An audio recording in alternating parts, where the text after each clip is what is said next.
All right, stream test audio, check 1 2, check 1 2. Audio test, 1 2 3 4 3 2 1.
Welcome, everyone, to Watson Stadium. Time for Hobbs Eagle football live on Cool 95.7, HobbsAmerica.com. Also on YouTube, the Hobbs Sports page. Ty friend TJ Miracle with you tonight. Battle of the big-time teams, you could say here.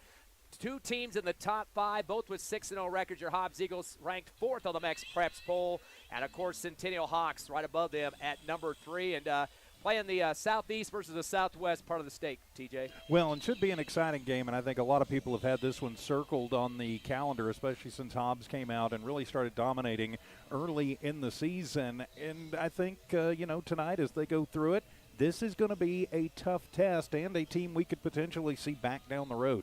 Yeah, Hobbs definitely outscoring their opponents. It's taken apart a lot of people so far, that 6-0 record. 49.5 points a game compared to giving up 22. That's doubling their opponent right now. Well, it is, and that's very important. I know sometimes, and Coach Ken Stevens has always kind of preached this, whether he's been in Eunice or here in Hobbs, you've got to have the defense to go along with the offense. He wants to make the scoreboard go tilt like a pinball machine, but he wants to make sure he keeps the other team from doing the same to him. He doesn't like track meets. Occasionally you're just going to run into them. And this Centennial team, though, they're a team that can put some points on the board, looks like. Yeah, they're averaging 34 a game, which is 15 less than the Eagles at this point. But, again, a different slate of teams they played, too. It's kind of hard to compare apples and oranges there. But they're only giving up 18 points a contest, so they got some defense. Well, and that's going to be important to look at tonight is the defense that this Centennial squad can bring in. You know, Hobbs has got the weapons. They've got, of course, Argot and Baeza and Jaquez and Trevino and Van Landingham, and we could go on and on and on. Armandaris, Ortega, have all been contributors to this Hobbs offense. Going to be important for them to get and just keep doing what they're doing. One thing about this Hobbs team, they are not one-dimensional. They can run it, they can throw it, and that means that Centennial's not just going to be able to load the box and come after Baeza or Argot on runs. It means they're not just going to be able to drop 6 or 7 guys back in coverage to take care of the receiving core. They're going to have to work and think about what Hobbs is doing, and Coach Stevens generally has the right plays dialed up to make sure that his personnel and the other team's personnel don't match up real well. Of course, last week the Eagles played another Las Cruces squad, Las Cruces High, beating them 44-28. Based on the second quarter production, though, the Eagles 21-7 was the differential in the second quarter, but they were down 14-7 at the end of one, but then got the offense really moving along. Well, they did, and I know that they made, said that, there were some mistakes that happened early in that game, but they didn't let it define the game. They just came back. They just stuck to their game plan. They kept doing what they were going to do, and at the end, they got the win over that tough Bulldogs team, and the Las Cruces Bulldogs have kind of been kryptonite for these Hobbs Eagles the last couple of years. So, throw that one away and get ready for the next squad from Las Cruces tonight. Pretty good tactic in terms of throwing. Omar Argot in that game was 12 of 16 for 218 yards, so completing 75% of his passes, 1 touchdown, just 1 interception. And not a lot of receivers getting catches in that game, but a big one, Caden Trevino, 6 for 136 yards, a touchdown, averaging 22 a catch. And we've talked about that all season, being these guys are double digits when it comes to catches and running with the football after they do that. Jeremy Hawkins, 5 for 72. He averaged 14.4 a catch, too. Those are the only 2 guys really atop the leaderboard in the receiving corps. Hasn't been like teams in the past where you got 8 guys getting close to 100 yards apiece. I mean, this team has got some threats, but they're going to get you big on the guys that do catch him. Well, they do, and Hawkins is almost impossible to catch if he can get behind the defense. He has got a lot of speed, and he works well in space. You've had an opportunity to see him all season. Of course, I got to see him during the Lovington game, and he would get a step on somebody, and Argot would lay it in there, and he was gone. There was pretty much just no stopping him, and you can't sleep on Trevino either because he is sneaky quick and can find holes, especially if there's a zone running against him. And the other good thing about the team, you can put Trevino in that slot coming around the end, too, on the reverses, things like that. He's definitely got the speed on the outside. One good thing about the Eagles' offense in terms of production, they're even pretty much passing and rushing, pretty balanced. 218 in passing last week, but 235 in the running game. Diego Baeza, triple digits, 116 yards on the ground, and Argot with 85. Well, and that's going to be an important key, I think, for the rest of the season is that running game. Things are going to get tougher and tougher as you move through the season, especially when you get to the playoffs. Really kind of too early to start thinking about that just yet, but if you can run, if you can establish control of the ball, and if you can control the clock, you can control the game, and that's what the run game lets you do. Forgot to mention the juicy stat of that, too. 4 touchdowns for Baeza, but does that put kind of a target on your back when they watch the tape throughout the week? I think that it is a possibility that it could, but it might also open up some other avenues for you to explore. Of course, Argot is the leading rusher on this team, not Baeza, so let him key in on Baeza, and if a hole opens up and Omar sees a chance to take advantage of it, he certainly will. You can't just key on one of them. But it is a close battle, though. 483 for Argot, 445 for Baeza, so about 25, 35 yards between them. But actually, Baeza is averaging more a carry at 7.3 compared to 6.9 for Argot. But those are just very thin hairs there. Well, just 6.9. Anytime you get more than 4 yards an average, I don't know a coach in America that won't take that. Looks like we got the national anthem getting ready here. We got a big packed stadium tonight. Going to probably fill up both stands. We got the multiple band show at halftime. Little rain that we got rid of early, so we're ready for some football. National anthem starting in Watson. We'll be back in 90 seconds.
We're back live here at Watson Stadium. Hobbs Eagle fighting song going on right now as the Eagles get ready to take on another Bird team, the Centennial Hawks. Both teams at 6-0 on the season, game 2 of district. Centennial had an extra week of practice with the bye week. TJ, how big of an advantage is that, although it is a road game for them? Well, I know some coaches that would prefer to not have one at all.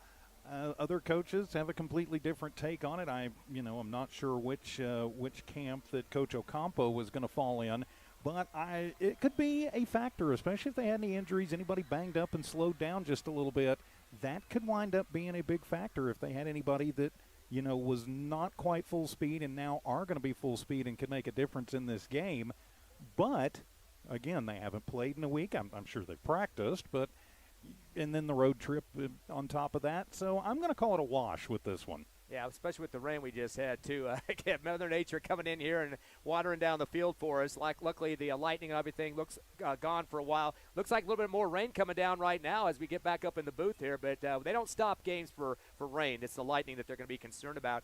I know one guy that's getting ready for this game, Big Kenyon Singleton, the linebacker of the Eagles, currently leading on the team. He had 14 tackles last week against Las Cruces High. He's got to be ready for that. Micah Gutierrez, who had 194 rushing yards against Cleveland. They upset Cleveland in week 1, 38-35. That was a 22-game winning streak stopped by the Cleveland Storm.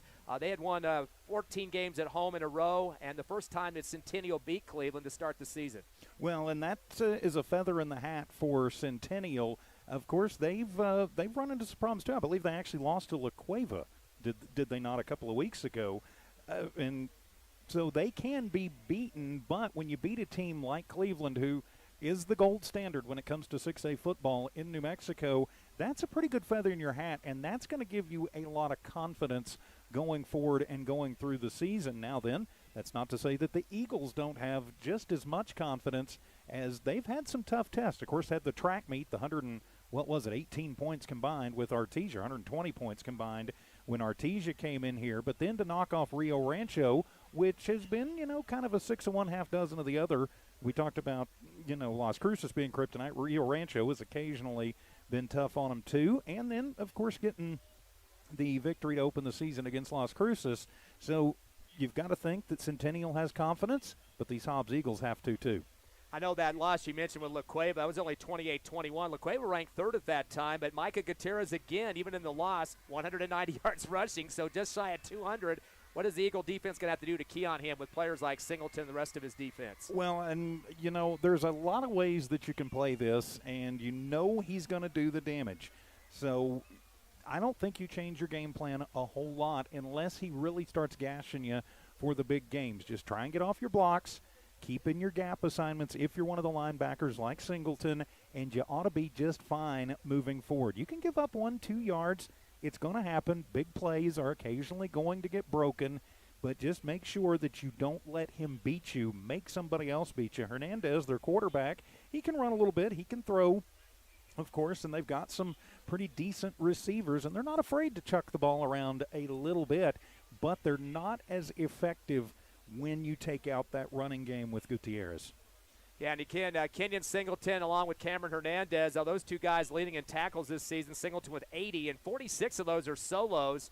Hernandez going behind him with a total of 10 tackles for losses. He is the leader in that category at this point with those sacks on top of that. So those two guys in the linebacking core, I don't think this Centennial team is that as much effective in the passing game. We haven't seen that much against their opponents so far, but I do know that La Cueva really had a guy going hard against him from the receiving core, had all 5 of their touchdowns. 4 of them were receiving touchdowns. Another one was a 90-yard kickoff return. So they are susceptible to the Hobbs-Eagle passing game if we can get that going. Well, they can be, and, we talked about it a little while ago here during the pregame show. I mean, you've got Jeremy Jaquez. He can take you out. You've got Caden Trevino, Ethan Van Landingham, nothing to sneeze at either. And even though he hasn't caught a lot of passes this year, if you can sneak Diego Baeza out of the backfield, maybe send him across the middle, just a little 5-yard dink and dunk, and then let him take off, or a running back screen, something like that.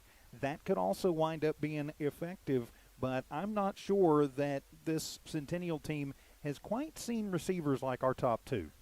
Yeah, it's going to be a pretty exciting battle going on here in just a few minutes. Hobbs coming with the 4th rank in the Max Preps poll. Kind of surprisingly, they got a minus 2.1 in the strength of schedule. Of course, maybe throw in Lovington with the record not very good when they played them. That might have hurt them a little bit, even though they got a pretty good win there. But Centennial sits right above them at number 3. Their strength of schedule is 8.8. But when you're playing people like La Cueva and Cleveland the first couple games of the season, that gives you a little bit more of a strength. Well, it does. And I'm not sure really how much you can put in that strength of schedule. I didn't see the coaches poll this week to see where everybody was. At the top of this 6A division this year, really you've got 4 potential number 1 teams, even though I'm not sure why Cleveland is still there, even though they've lost 2. I guess it all goes into that computer program that they use for the Max Preps rankings. La Cueva has also lost a game, if I'm not mistaken. Centennial has lost a game, too. Hobbs is sitting there undefeated, though, and they're going, hey, we're 4th, but what about us? Yeah, definitely that's that. And they have a good argument to make, and this is the game that's going to really prove the proof in the pudding here with this one. Last week, Centennial beat Oregon Mountain 49-13. That was their first district game. They had actually, week before, they had the bye last week. They were up 35-0 in that game. Daniel Hernandez hooking up for 4 touchdown passes. Micah Gutierrez, 3 rushing touchdowns. So a lot more balanced offense in that game, but against kind of a weaker opponent. At the same time, Oregon Mountain's been going through a lot of tragedy, losing one of their players just recently after an injury on the football field. Well, and that's a very sad story, and I know the entire state and the entire region, for that matter, is our hearts go out to Oregon Mountain, and hats off to them for continuing to go out and play even with the tragedy that has befallen that team, and that could really tear a team apart. But hats off to Oregon Mountain for continuing to play this season. And, of course, we'll see them right back here in about 3 weeks, our next home game here at Watson Stadium. Looks like the Eagles coming out in the field. We got the strobe light action here at Watson Stadium. Black uniforms, gold numbers, and it's going to be Centennial with the white unis and the red, black, and gold trim going on with that. Again, the Battle of the Birds here at Watson Stadium as we're getting ready for 2 6-0 teams that battled out here. We're going to take a final 60-second break and come back with the Hobbs Eagle pregame show. Get ready for kickoff on Cool 95.7, HobbsAmerica.com, and on YouTube, the Hobbs Sports page.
The hype is over, and it is time for football on a Friday night in southeast New Mexico. The Hobbs Eagles, undefeated and ranked 4th in the state, take on the visiting Centennial Hawks from Las Cruces, currently, depending on which poll you look at, ranked 2nd or 3rd.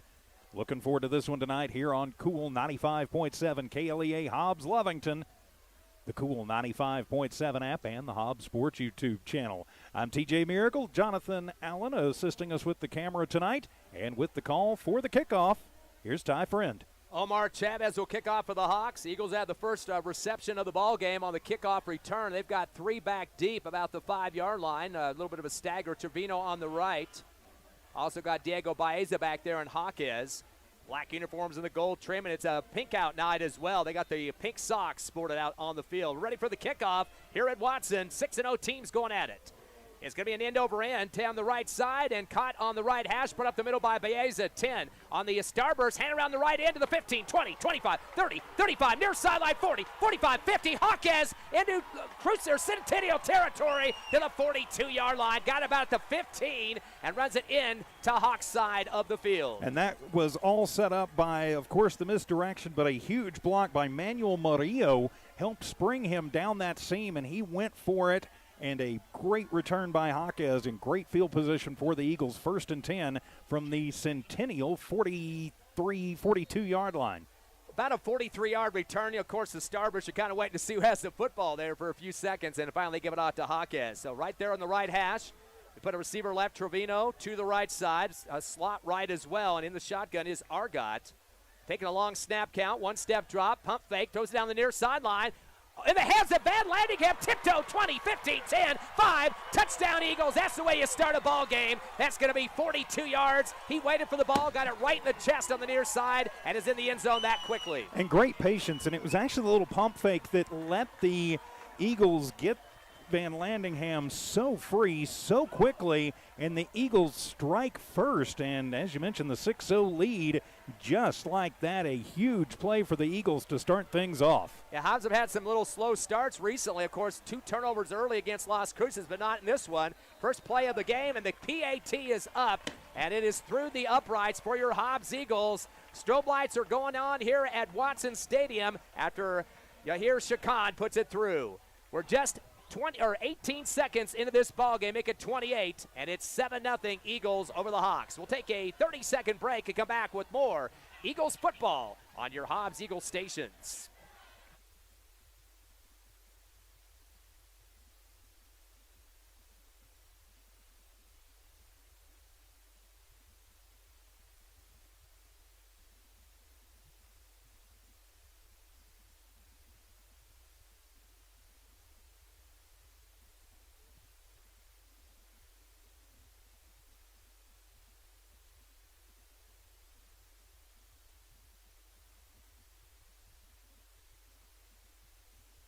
One play, 42 yards from Argot to Van Landingham. The point after is good. And just like that, 18 seconds or 28 seconds into the ballgame, the Eagles with the lead 7-0.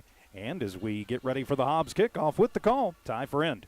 Well, another kick opportunity for you here, Chacon. This time it's on the kickoff. It's an end-over-end, high in the air. Dropped to the 30-yard line. It bounces right back to the Hawks, so midfield 35. And they slide into it to barely recover that ball, which was knocked off the intended target man there. And picking up the fumble on the play was Devin Woods to keep it for the Hawks. But that was a very tasty opportunity for the Eagles to have it almost where they had it before on their first drive. They do, as Umphris kind of muffed that a little bit. It looked like he was going to try and call for a fair catch, but then just completely lost it. I don't know what happened out there. Hobbs almost getting a big break. Now let's see what the D can do. They're at the 34-yard line are the Hawks. They had trips right, receivers no to the left side, a shotgun.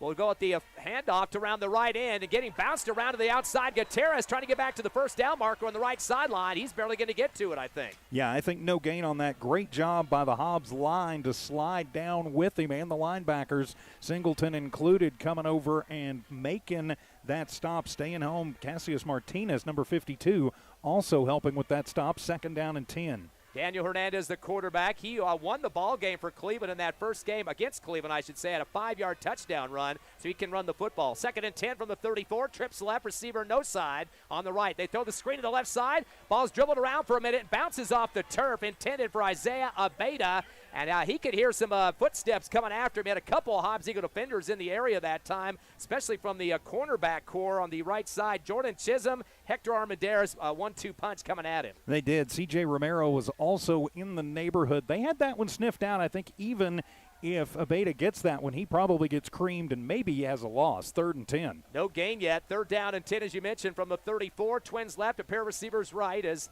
Hernandez waits for the shotgun. Does have Gutierrez on his left shoulder in the backfield. Eagles throwing a blitz, now backing off of it from the linebacking core. Going to send the other running back left side, back to pass, steps up in the pocket, fires it down the far sideline, over the shoulder, just missing the intended receiver on the far sideline at the Eagle 30-yard line, and Hobbs secondary getting a little bit beat on that play. They did. They got lucky. A little bit of pressure on the quarterback, I think, caused that one to sail just a little bit on Herrera, so the Eagles dodge a bullet. It'll be 4th and 10, and punt time now, you've got to think, for Centennial. Boy, Nathan Lara was the receiver on that one. He was just tasting that catch over the fingertips, but a little bit overthrown on that far right sideline.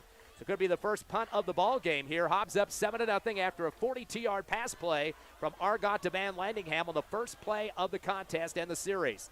The punt's coming from the 24, kind of a wobbler in the air, and the Eagles going to back away from it. Takes a bad roll, though. It's going to go for Centennial past the 15 down to the 12-yard line.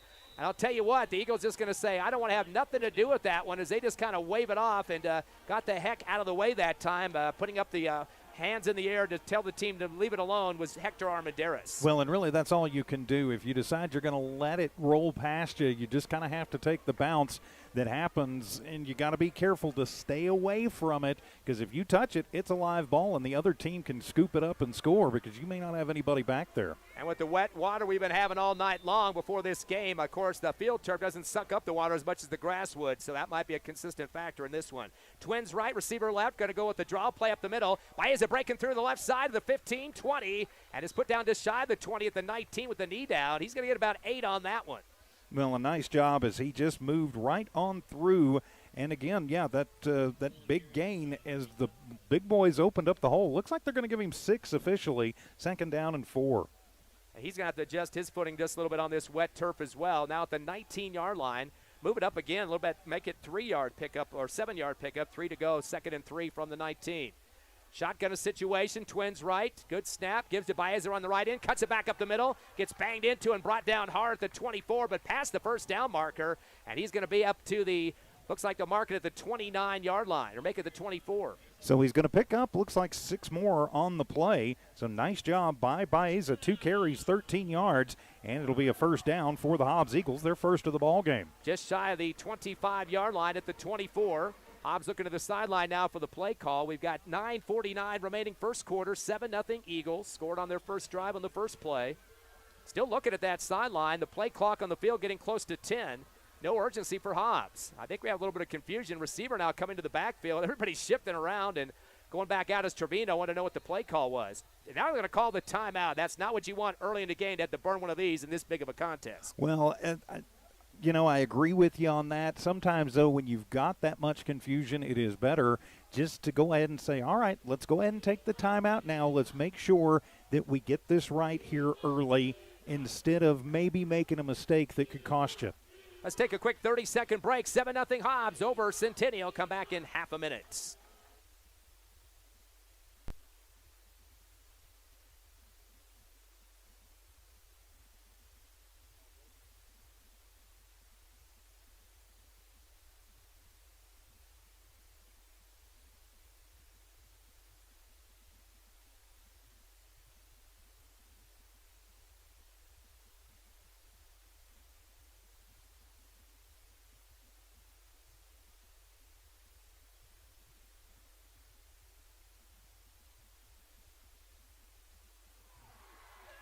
Big pass to the far sideline for the Eagles from the 24 down to the 38 of Las Cruces Centennial on the far sideline. Another pickup for the first down. That's going to be 26 to the 50 and add a few more on top of that. Yeah, matter of fact, that's going to be 36, 36, 37 yards complete there to Trevino. Eagles 2 for 3 in the passing game with a couple of catches so far. 42 from Van Landingham, 37 for Trevino. 1st and 10 from the 39. A little pitch out to the left side, and diving ahead to the 32-yard line is Baeza, and he gets another 7. Yeah, Baeza is just really looking and finding the holes. But again, a good job by the Eagle defense. They're going to say his knee went down at the 33-yard line, so officially a pickup of 5. So they got 18 on 3 carries, a 6 a pop for Baeza. All 3 of the carries so far for the Eagles in the rushing game. Quickly up to the line of scrimmage. 2nd down and 5 from the 34. Shotgun, give to Baeza, the tailback, heads right down the left hash, and he's across to the 25-yard line. Another 3 on the play, and the Eagle fans are really getting into this one early. Well, they are, as that's what you want to see. It'll be a pickup of 7 officially for Baeza. 4 carries, 25 yards now, and another Eagle first down. That's 3 in the game now as they continue to move down the field, getting close to the red zone now at the 26 of the Hawks.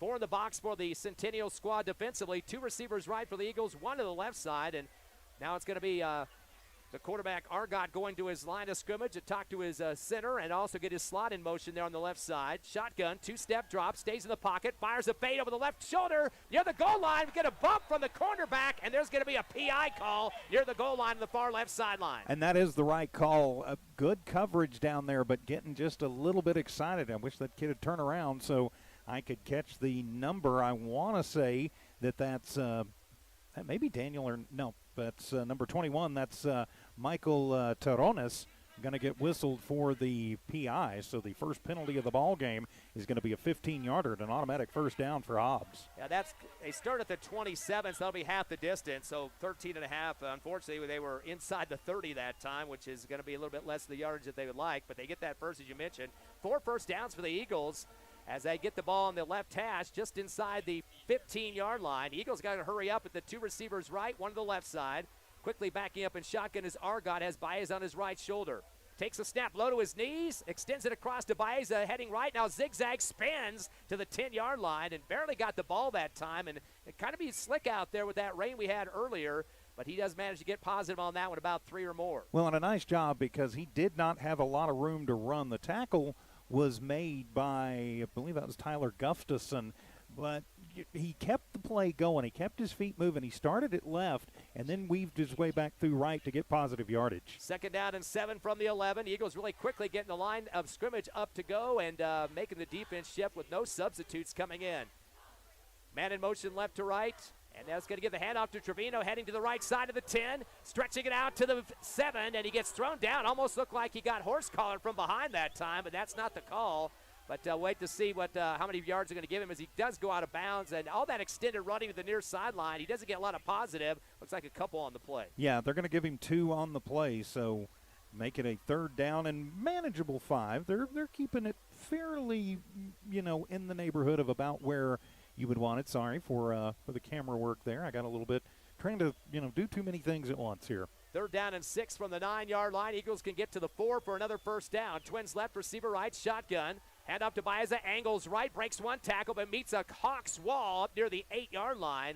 So a powerful run there, but a lot of guys coming at him in the white jerseys, and maybe gets about a yard and a half on that one. Yeah, might have. So give him another yard. And so decision time for Coach Stevens on a 4th down and 5. The stop on that was going to be made by Julian Montano. So 4th and 5, and looks like the Eagles going to send out the field goal unit. Yeah, they'll be placing the ball down about the 15-yard line plus the end zone. That's 25 on the field goal attempt here. Eagles did make one last week against Las Cruces High in that 16-point victory. Good snap. The kick is blocked behind the line of scrimmage, picked up by Centennial, and they'll bring it back to the 19 of the Eagles near the Hobbs Eagles sideline in front of their bench. So that's the first block of the season, is trying to get the foot over the top. It was a low snap that time to Chacon, and at the kicker at least, and he tried to get it up, but way too late on that one. Yeah, not much he could do there, as that one, as you mentioned, kind of skipped in, and by the time he was able to get, Chacon was able to get everything righted, it was just too late, nothing that they could do. Centennial came through, blocked it.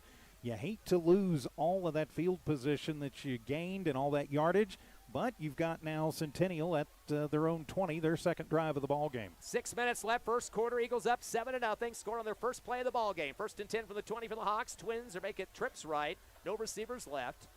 As looking back to the sideline is Hernandez. Gets some call from his coach Ocampo. Goes up to the line of scrimmage and backs it out.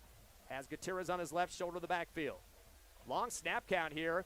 Coming around the right end is Gutierrez. He got the direct snap instead of the quarterback. Head spar right sideline, diving ahead to the 23. A lot of lateral running that time for a 3-yard pickup. Instead of giving that to Hernandez, it goes to Gutierrez that time. Well, and Gutierrez getting about 2, maybe get 3 on the play, but that was good coverage over there by Hobbs. They stretched it out in a shoestring, potentially first down saving tackle on that far side by the linebacking core. And I want to say that was number 54 over there, Andre Alvarado. 2nd down and 7 from the 23. Twins left, man in motion left to right, lines up in a slot now, shotgun. Hernandez hands off to Gutierrez, angling right to the 25, far sideline, swinged around to the 30. We got flags flying, maybe an illegal block to the first down marker at the 30, and he got right there, did he? And he just needed 7, but the flags came towards the end of the run. Yeah, I have a feeling we're going to see either, like you said, an illegal block or possibly a hold. There was a whole lot of holding going on this near side as Isaiah Gonzalez holding on for dear life to keep a couple of Hobbs linemen from sliding down the line. We'll see what the man in the white hat says. Looked like somebody might have pulled from behind on the neck there. That could be a horse collar, but I didn't see whether or not he slipped him back or not. It's going to go hold against Centennial on that one. And a face mask against the Eagles. That must have been what I saw on the secondary of that. But that was going to cancel out and replay the down, though. Yep, so offsetting, so like it never happened. So 2nd and 7 once again. But I think we are seeing kind of what they're thinking is they're going to send Gutierrez, try and get him to the edges so he can take advantage of his speed. Yeah, he had close to 200 yards on the running ground against Cleveland and La Cueva, a 1-1 record against those two teams. Trips left, no receivers right, shotgun as Hernandez waits for the snap. He's going to roll left. He wants to throw on the out route. Catches almost made it to 30, but he gets walloped at the last second. That one was intended for Jordan Lucas, but he took a major power shot from the Eagles secondary. Flanagan had a free run at him, and it was a clean hit. So nice job by Flanagan to come up and just put the big boom on. Incomplete. Now it'll be 3rd down and 7. Without that shot, that would have been a catch made on the near sideline. Probably enough room to run up for the first down near the 30. But instead it's going to be a 3rd down and 7, as you mentioned, from the 23.5-yard line of the Hawks, who trail 7-0 to your Hobbs Eagles. Twins left and right for the red and white. As holding on now is Hernandez for the snap, puts his Gutierrez running back in motion to the left side. Back to pass, 2-step drop, steps up pocket, fires a high out route. This time it's complete, but for short yardage, maybe 3 to 4 yards on that far sideline. Well, and good coverage on the far side there by Isaiah Jackson to keep it from being more, as that was a Beta, I believe, who caught it, wasn't it? Yeah, that was, Jordan Lucas, number 14.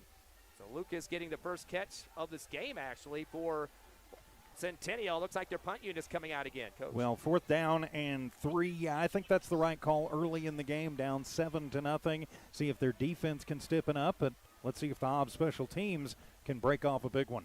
Of course, Centennial had a punt in their first series of this ball game and also blocked a field goal of the Hobbs Eagles. Good snap, not a lot of pressure. Kick from the 16-yard line, a low one. Off the shoulder pads of the Hobbs Eagles, rolls out at the 36 right hash, but a recovery for the Eagles, luckily, to keep the ball in their possession.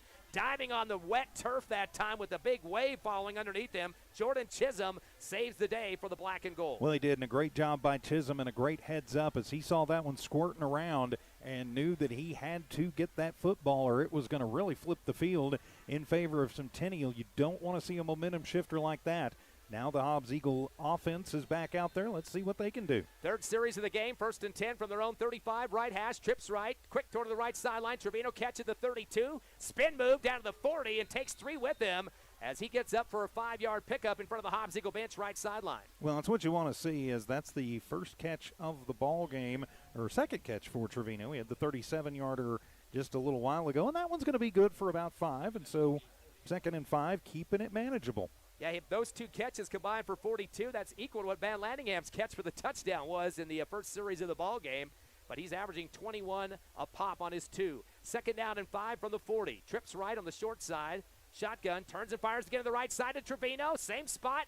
Ducks his head down low at the 40. He's just going to get back to line of scrimmage. Nothing opening up for him in kind of that polluted area in front of the Hobbs Eagle bench. Yeah, not much room for him to run right there, so no gain officially on the play, and it'll be 3rd down and 5. I like the thinking on that, but there was a lot more traffic on that near side that time as Abel Gonzalez on the stop. 3rd down and 5 from the 40, right hash Eagles. Again, trips right, the bunched up receiving core, and one to the far left side in front of the Centennial bench. Going to keep it himself, does Argot. He comes to the right side, tries to spin, tries to backpedal into a yard, but he's not going to get much out of that one if he got back to the line of scrimmage. And the Eagles had a quick short down, 3 and out, it looks like going to be here. Here comes the punting unit once again. They do give him forward progress, about a yard on that one. Yeah, so 4th down and officially call it 3. And, yeah, I think it is punt time with 2:43 to go here in the first quarter. So, kind of stalled out just a little bit there. But, it's like two heavyweight fighters right now, just kind of feeling each other out. They did have a field goal kick blocked a few minutes ago. Definitely don't want a punt blocked here in their Las Cruces side of the field. Centennial get ready to bring some guys. 5 in the box at this point. Good snap. The punt's going to be taken off from the 34-yard line. It's going to be a high one. A blooper to the 30, brought down to the 31. The Eagles have some great coverage and wrap up after a 1-yard return. They're not going to waste any time to get down the field. Yeah, Beta got it, but had nowhere to go. As you mentioned, a couple of Hobbs Eagles down there, including Canyon Johnson on that stop. So good coverage. 1st and 10 for Centennial, but Hobbs still leading 7-0, 2:14 to go in the first quarter. You mentioned Canyon Johnson, defensive end, but 6'4", 235, and he was the first responder on that play. He got down the field like a bullet. He moves good. 1st and 10 from the 31, from the right hash for the Hawks. Twins left, receiver right, shotgun. Handoff, going to be to Gutierrez. Stutter steps, tries to cut back to the left hash and goes down hard at the 35-yard line, so he's going to get about 4. Yeah, so you mentioned at the 35-yard line, so give him 4. But a nice job for Hobbs just to collapse in. Let him get his 4 at a time. That's fine. No big deal on that. Gutierrez has had trouble running. I mean, he's only got 3 carries for 7 yards. 2nd down and 6 now for the Hawks at their own 35. 4 in the box for the Hobbs Eagle defense. Shotgun look. Twins left, 1 receiver right.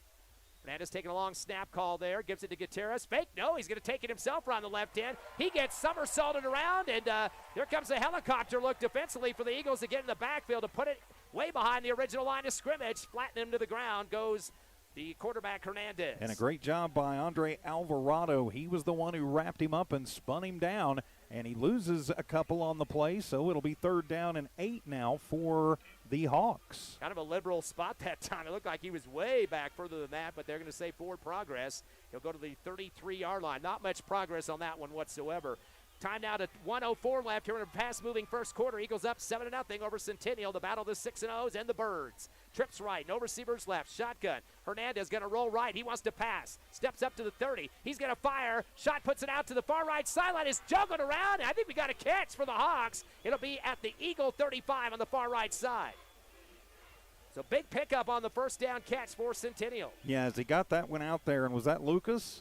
Yes, it was. I think it was. So, yeah, Lucas. So there's going to be 15. That's going to be a 31-yard completion to Lucas in their first down of the ball game. Also their second reception for 34 total for Centennial. Now 1st and 10 from the Hobbs Eagle 35 on the right hash. Underneath a minute left in the first quarter, 7-zip Eagles. 2 receivers left, stacked up, and 1 on the right. Delay handoff, Gutierrez angles left, tries to weave through traffic and falls forward, does get positive yards, and slithers his way for about 6 on that one. Yeah, going to mark him at the 28-yard line, so that'll be a 7-yard gain officially for Gutierrez. 2nd down and 3. He's going to be a load to bring down if he gets going, and he did on that one. Got to get to the 29-yard line as they'll send 3 receivers down the left side. Clock down to 8 seconds. They're going to try to get one more play in the quarter. Back to the shotgun goes Hernandez along with Gutierrez on the left shoulder. Fakes the handoff. Now he's going to option left to the 30. Here comes Gutierrez stretching it out. 25. Gets tripped up and diving ahead. He's going to be shy of the 1st down. Needed to get to the 25. No, they're going to give it to him. He got the forward progress as he kind of dove over a pile that time and going to get about 4 or 5 on that one to run the chains. Yeah, they're going to give him 4 yards on it as the clock expires on the first quarter. 7-0 in favor of the Hobbs Eagles. We'll be back for the second quarter. This is Hobbs Eagle football on Cool 95.7.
TJ Miracle with you as the Hobbs Eagles leading 7-0 with two 6-0 teams here at Watson. Hobbs and Centennial in their second games of district, both coming in at 1-0 as well. It'll be a first down and 10 for the Hawks at the Eagle 23-yard line. Receiver one and one on the right and the left. Going to go with the reverse around the left end, heading to the far left sideline, cutting it back to the 20, dragging a pile with him down to the 17-yard line. And the ball carrier that time, Nathan Laura. Well, and Laura had a little room. I think if he'd have turned it up sooner, he would have gotten more yardage. As it is, he still gets 8, second down and 2. Starting to move it through the red zone of the Eagles, now at the 15-yard line. Again, 2nd and 2 from the 15 on the left hash. Hawks break their huddle. They're going to send one receiver left.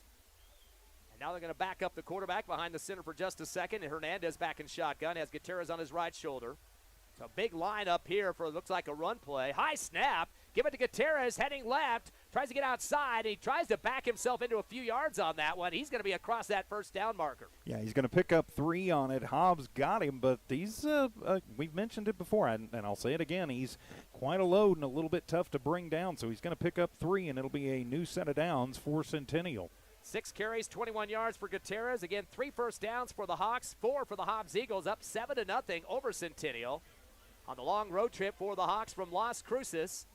One of these teams will be undefeated in district after this ball game. 1st and 10 now from the 12-yard line. Man in motion left to right. Fake the handoff to the motion man. Handoff to Gutierrez instead. He angles around the left side of the hash and is out inside the 5-yard line. Knocking on the door now, the Hawks trying to get their first score of the ball game. That little misdirection play, it got Hobbs' linebacking core moving to the near side of the field, and that left a huge hole on that far side. A nice job by Jaquez to come over and make the stop from his cornerback position. 2nd and 1, but they are, inside the 5. Gutierrez 7 of 29 in the running game. 2nd and 2 now at the 4-yard line. Get that man in motion again, left to right. Fake the handoff. Here comes the quarterback angling right. Diving across the goal line. Did he break the plane? Yes, he did. Touchdown, Hernandez, to try to get this Hawks team back in the ball game. Well, and just not much Hobbs could do as the big boys up front for Centennial opened up the hole, and the quarterback Gutierrez went through it, Hernandez went through it and made him pay for it. So 7-6 now, the point after to come.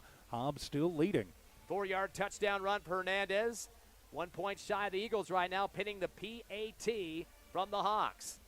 Very important, but a high snap on that one, and a winder kick to the left side, misses the left upright. This is, I say, an important kick. He blows it.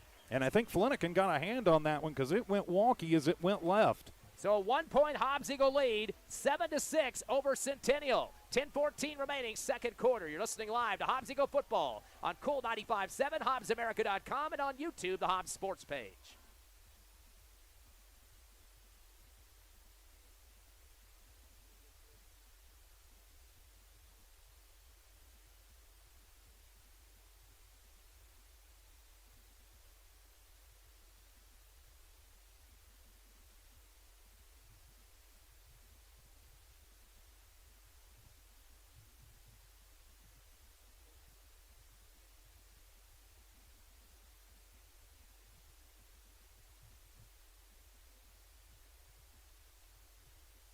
Back live at Watson Stadium as the Hobbs Eagles and the Centennial Hawks going toe-to-toe here on the wet Watson Field Stadium turf. Missed PAT by Centennial with a 1 point Hobbs Eagle lead after a 4-yard touchdown run for the quarterback Hernandez. So the Eagles still have the lead here, but I think it's time for a big run back, don't you think? Well, if we can get it, we would certainly take it. Only up by a point now, and Centennial figuring out their offense just a little bit on that last drive. Of course, the Eagles tend to go with 3 stretched across near the 5-yard line. They got some speedsters out there with Jaquez and Baeza and, of course, Trevino. So pick your poison for the return team, black and gold, as we get ready for this kickoff from Centennial. It's going to be Omar Chavez. A little hippity-hop action before he kicks it from that left hash. A wobbler going to go on the ground, rolls up across the 15, brought across the 20, heading to the far sideline. Trevino, 25, 30, and he's going to get buried under at the 31-yard line. Some pretty decent field position for the Eagles as they're trying to get the offense back on track here. Kind of had a little bit of a slowdown in that last series, but do have that 1 point lead. Well, and you'll take that, and a nice job by Trevino on that return. He had to get it off of the skip, and then he had to hesitate just a little bit to see if he could find some lane. So he returns at about 15, 18 yards, and good position of spotted officially at the 31. Hobbs Eagles not wasting any time as they get everybody lined up. Do look to the sideline for the last-second play call here from Coach Stevens.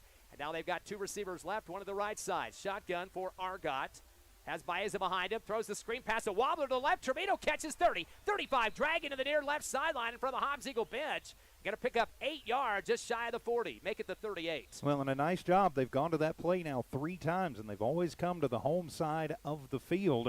The stop was made by Evans on that one, but, hey, third time's the charm. It worked good that time. 4 completions now for Argot. Third time for Trevino, as you mentioned, for 49 yards. Always in double-digit averages when he makes a catch. Second down and 3 now from the 38 shotgun. Low fake on the handoff, taken up the middle, does Argot, heading right now as he gets across the left hash up to the 43-yard line. He kind of just slopping his way through that line and almost fell down one time and almost lost the football, it looked like. Well, you'll take whatever you can get, though. A 3-yard gain, a new set of downs for the Eagles. The stop made initially by Cole Runyon for Centennial. That will be the 5th first down for the Eagles as Argot with 2 carries for 4 yards. First and 10 now from the 43. Still on their side of the field. Coach Stevens calls his squad out of the play and resets, already checking their wristbands. Twins left and right in the receiving core. Argot back at shotgun, does have Baeza back with him right side. 2-step drop, dancing around, throws the out route to the curl, coming back for it at the 50. Nice catch, volleyball style. Evan Ortega, boy, he got himself up in the air, bouncing around a little bit, pulled it down just before he got wrapped up. Well, and it was a nice job and good concentration because it bounced off of the hands, as you mentioned, bounced up, and John Sierra was bearing down on him, but still good for 7, 2nd and 3, right at midfield. 5 completions for the Hobbs Eagles. That was the first for Ortega. Second down and 3 from the 50-yard line, just shy of it for the Eagles. 3-man front for Las Cruces Centennial. Trips right, receiver left for the Eagles. Remaining with Argot and Baez in the backfield. Takes the shotgun, turns and fires the screen route to the right side. There's a flag going down. Van Landingham, 50, 45, far sideline, 40. And I think there's going to be a foul on the Eagles. He tried to plow him out of bounds, and they finally get him out there. Van Landingham, not a guy to go down, even with 3 jerseys on top of him. No, he's really not, and the screen working to perfection, but I think we had a hold on the line. So we'll see for sure what the call is going to be, but I think we're going to wipe out that 10-yard gain, and it's going to move backwards 10. Only going to be the 3rd penalty of the contest as we wait for the Whitecap to move over here to the center field to make the signal for us and turn that blasting loud microphone on up here at the press box. He forgot about it. He had to reach behind his belt here to find it. Legal formation, probably more than 4 in the backfield. I'm betting on that one. If that's the only thing I could think of. It wasn't a false start, so legal formation, more likely a 5-man backfield. So it'll be a 5-yard penalty, and so reset it, take it back to the 45-yard line. Now 2nd down and 8. Clock with 8:13 to go in the first half. Hobbs up by 1, 7-6. Only the 2nd penalty for the Eagles for 18.5 yards. One of those was half the distance. 2nd down and 8 as the receiver is getting set. 3 right, 1 left. Argot going to bring a man in motion. That is Van Landingham going from right to left. High snap, though. Going to throw it outside, and Ortega lost his balance. The ball gets intercepted by Centennial at the Eagle 47. It looked like Ortega went too far up the field, lost his balance, and the ball is INT'd by the Hawks. Yeah, just a little bit of miscommunication there, and right there to get it as that one popped up in the air again. As Ortega trying to come back and adjust to that one, but Isaac Aguilar comes over and makes the grab, and Centennial now with a little momentum in their favor. They've got it 1st and 10 in Hobbs territory at the 47. First turnover of the ball game. There have been some fumbles recovered by both teams, but an interception for the Eagles. 1st and 10 from the 47-yard line for Las Cruces Centennial. Ready for the shotgun. Back to pass out of a 3-step drop. Looking down to the left side. High out route. Caught and breaking through the defender. Close to a 1st down catch on that play. On a little out pass to the far left sideline. And that should be enough. Close to a 1st down at least. Yeah, Zabeta came through, and they will give him enough for the 1st down. He broke the first tackle, and then it was everything that Hector Armendariz could do just to hold on and wait for the troops to come over and help him out. But 1 pass, 1 1st down, as now at the 36-yard line, exactly 10 yards.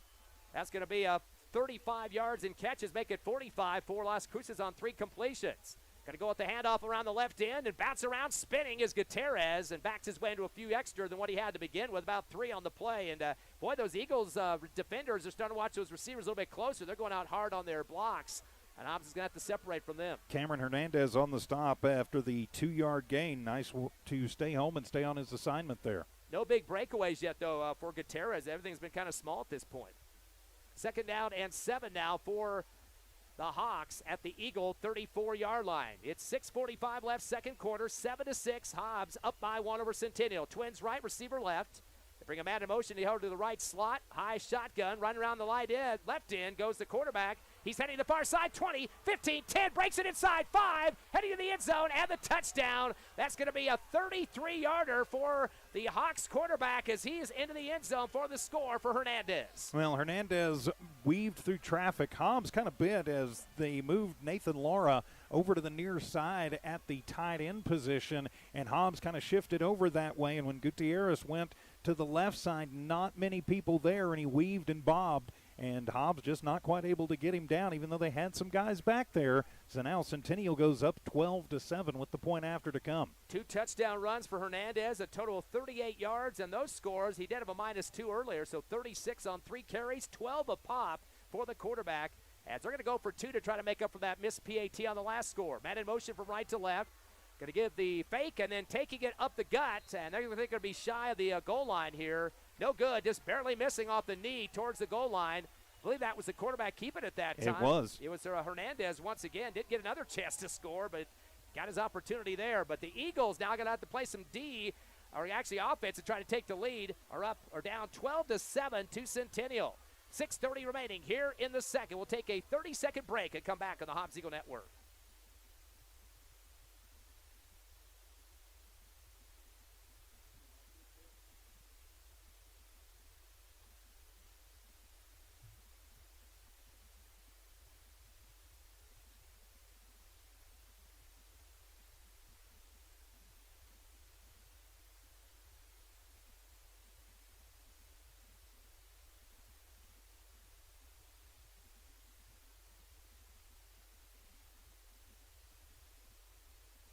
.33 yards on the quarterback keeper for the Centennial Hawks, and Daniel Hernandez. The point after is no good, and with 6.5 minutes exactly remaining in the first half, Centennial leading the Eagles 12-6. I'm TJ Miracle, and back to the action with the call. Ty Friend. Seesaw affair here at Watson Stadium. Both teams 1-0 in district. Hobbs at 6-0 on the season. 1 loss for Centennial. I think I kept saying both teams 6-0. Forgot about their loss to La Cueva, third game of the season. Ready for the kickoff from the 40.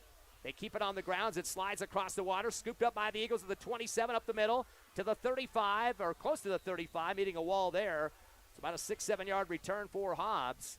Yeah, picking that one up. Hector Armendariz with about that 8-yard return went right into the teeth, and it was Andrew Evans on the stop, among others, for Centennial. Now it's time to see if the Hobbs Eagles can get something going. They've really concentrated on the pass their last two possessions, but with the rain coming down, you might want to think about keeping it on the ground here with Baeza.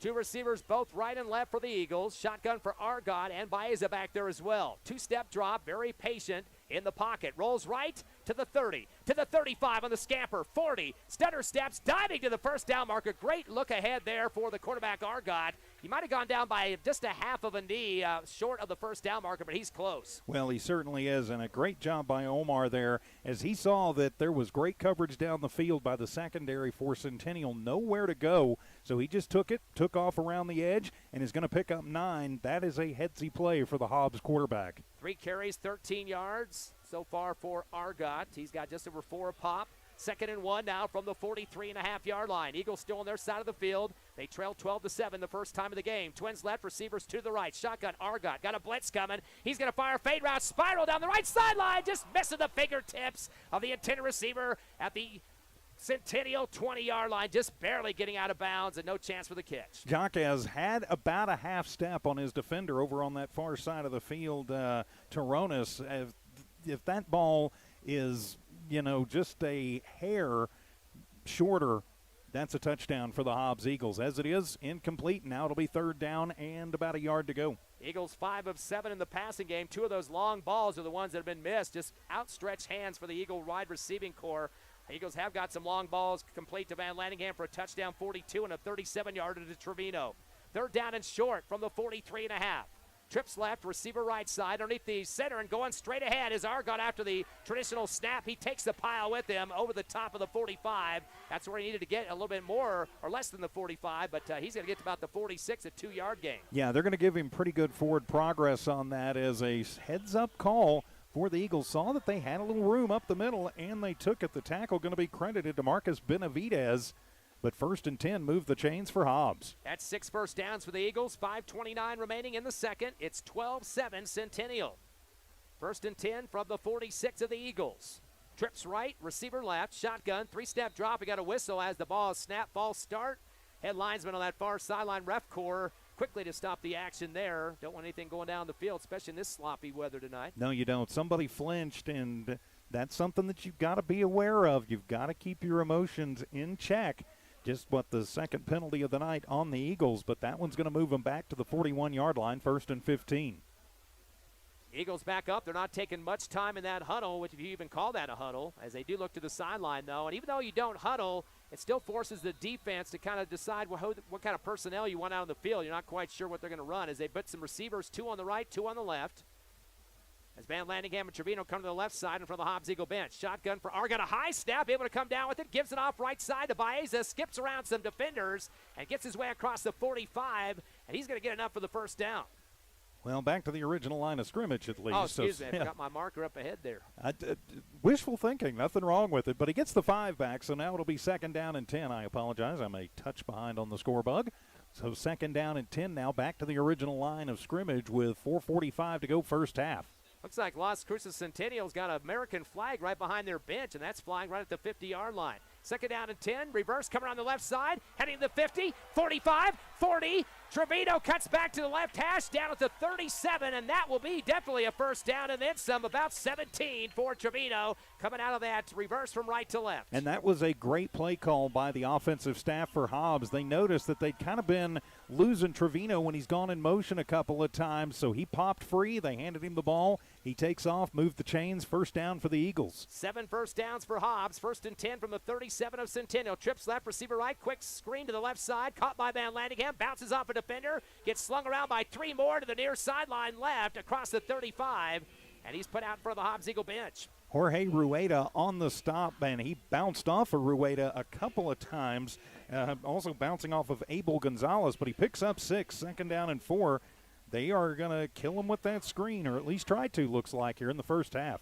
Yeah, Van Landingham, 5'10", 175, not the biggest body on the football field, but he makes up for it with just his grit to get ahead. 2nd and 5 from the 32 at the left hash for the Eagles. In the Hawks territory, down 12-7 with 3:40 left, second quarter. Twins left and right, shotgun. High snap, Argot wants to tuck to the left, then he goes back to the right, tries to get up the middle, has a bunch of people on top of him, and the chain gang's coming in to wrap him up. Where were the offensive linemen on that one? They went left, and he got caught in the backfield. Yeah, he did, and I think kind of a blown play is that one with the bad snap and didn't let things develop quite like he wanted it to. He's going to lose 3 on the play, so it'll be 3rd down and 6. His first negative of the contest. He started off with a total of 15 yards and missing 3 on that one. So the Eagles got a big call to make here. They want to get some points on the scoreboard. It'll be about a 3rd and 7 on the play here from the 33. Man in motion, Van Landingham left to right. Fake the handoff to him. Coming left is Argot, quarterback keeper, sneaking off 1 defender, 2 defenders to the 30, 25 out of bounds, and just shy of the 25 at the 26-yard line. But he's going to be short by about 2 yards to bring up a 4th. Actually, I think they're going to give him forward progress to the 25. He needed the 26, so he's going to pick up, looks like 8 on the play. And it should be enough for the first down, and it will be. Yeah, he barely got that as he kind of drug some people up the sideline. Kind of hard to see behind the bench here. Boy, we got a big lake of water there right behind the Hobbs Eagle track on the left side of the field. That's the 8th first down for the Eagles, knocking at the door at the Las Cruces Centennial 27-yard line. 2:38 remaining. The Eagles letting the clock run. They don't want to give a lot of time on the clock if they score after this play. Twins left and right. Make it twins left, 1 receiver right. High snap. And give it up the middle on the draw, and there goes Baeza, and he meets a big wall outside the left hash. Haven't seen him carry for a few plays here, but gets the forward progress. They're about 3 or 4. Well, let's see where they spot him officially, and they're going to put him, looks like, at the 22-yard line, so it'll be a pickup of 6. So, yep, 2nd and 4. His long so far tonight, he's had a couple of 7s at this point. No big breakaway runs yet for either one of these teams, although Big touchdown catch, 42-yard play for Van Landingham for the Eagles to start the game off on the first play. 2nd down and 6 for the Eagles at the 22 of the Hawks. Twins right, receiver left. Shotgun, Van Landingham make it to Baeza, gets a handoff. He flattens himself out across the 20 and gets a few more short yards, about 3 for the little back with a lot of burst. Yeah, he came through there, but unfortunately Cole Runyon came through there too and caught him from behind and just wrestled him to the ground. So now it's a 3rd down and about 2.5, 3. So an important 3rd down to keep the drive alive for the Eagles, trailing by 5. 48 yards, 9 carries for Baeza. 3rd down and 3 from the 21. Shotgun, Argot back to pass, 2-step drop, floats it out in the left corner of the end zone. Trevino with the catch in the corner. He does a somersault right in front of the cannon. Almost got blown off the play that time with the big bang, but he scores. Nice job as he found a little room between the 2 defenders that were running with him down there, including Evans. And so Hobbs will take the lead. And, yeah, I'm glad he didn't get shot by the cannon. 13-12, Hobbs in the lead, 1:17 to go first half, point after to come. 21-yard reception in stride between 2 defenders, left corner of the end zone near the pylon even. Kind of feeling the cannon guy is going to be told to hold off a little bit after touchdowns for the Eagles, at least coming his direction. Wait for that PAT, 13-12, and the Eagles taking some time, having some issues, getting some guys off the field and the right core in there. And they might want to think about going for 2 to make it a field goal lead if they were to convert. Yeah, good point on that one. It's 13-12. Because Argot is still out there. 2 would make it 15. Now they're going to run a late player out to the field. Saul Almendares, of course, he's got some speed. Now they got to burn another timeout, and coach not too happy about it, although with just 1:17 remaining, you're going to be on defense for the rest of the half, so you're not going to have to worry about scoring. But they had another late guy coming off the sidelines. They're not happy campers during this timeout. No, they're really not, and not a timeout that I think Coach Stevens wanted to take. He might have been thinking if they could get a couple of quick stops with 2 timeouts, they might actually be able to get the ball back. Probably not going to happen now with only 1 timeout remaining. Say a big thanks to the good folks who make Hobbs Eagle football possible here on Cool 95.7 and also the Cool 95.7 app, HobbsAmerica.com, and also, of course, the Hobbs Sports YouTube channel, Devon Energy, Rent-A-Center, NMR Pipeline, Eunice Pump and Supply, Lasco Construction, First American Bank of Hobbs, Thriftway, Robinson and Associates, Hobbs Express, Forest Tire, Hobbs Rental, and Lee County State Bank. So we're back to the 2-point conversion. Eagles decide to go with it. Argot and Baez in the backfield. Trips left, receivers to the right. Van Landingham in motion left to right to make it trips right side. Argot's still not getting the snap. He finally takes it, rolls right, wants to throw. He's got the flood routes in the end zone right side, turns and fires to the middle, but overthrows the top, trying to get to Hawkes. He was kind of fading to the right side of the end zone, but from middle to right. But trying to get the defense kind of shift into that right corner and kind of by surprise, but the ball was thrown too far inside. Well, it was. Hawkes just didn't spring free quite enough and a lot of pressure coming. So the PAT no good, 1:17 to go first half. Hobbs 13. Centennial 12, back in 30 here on Cool 95.7.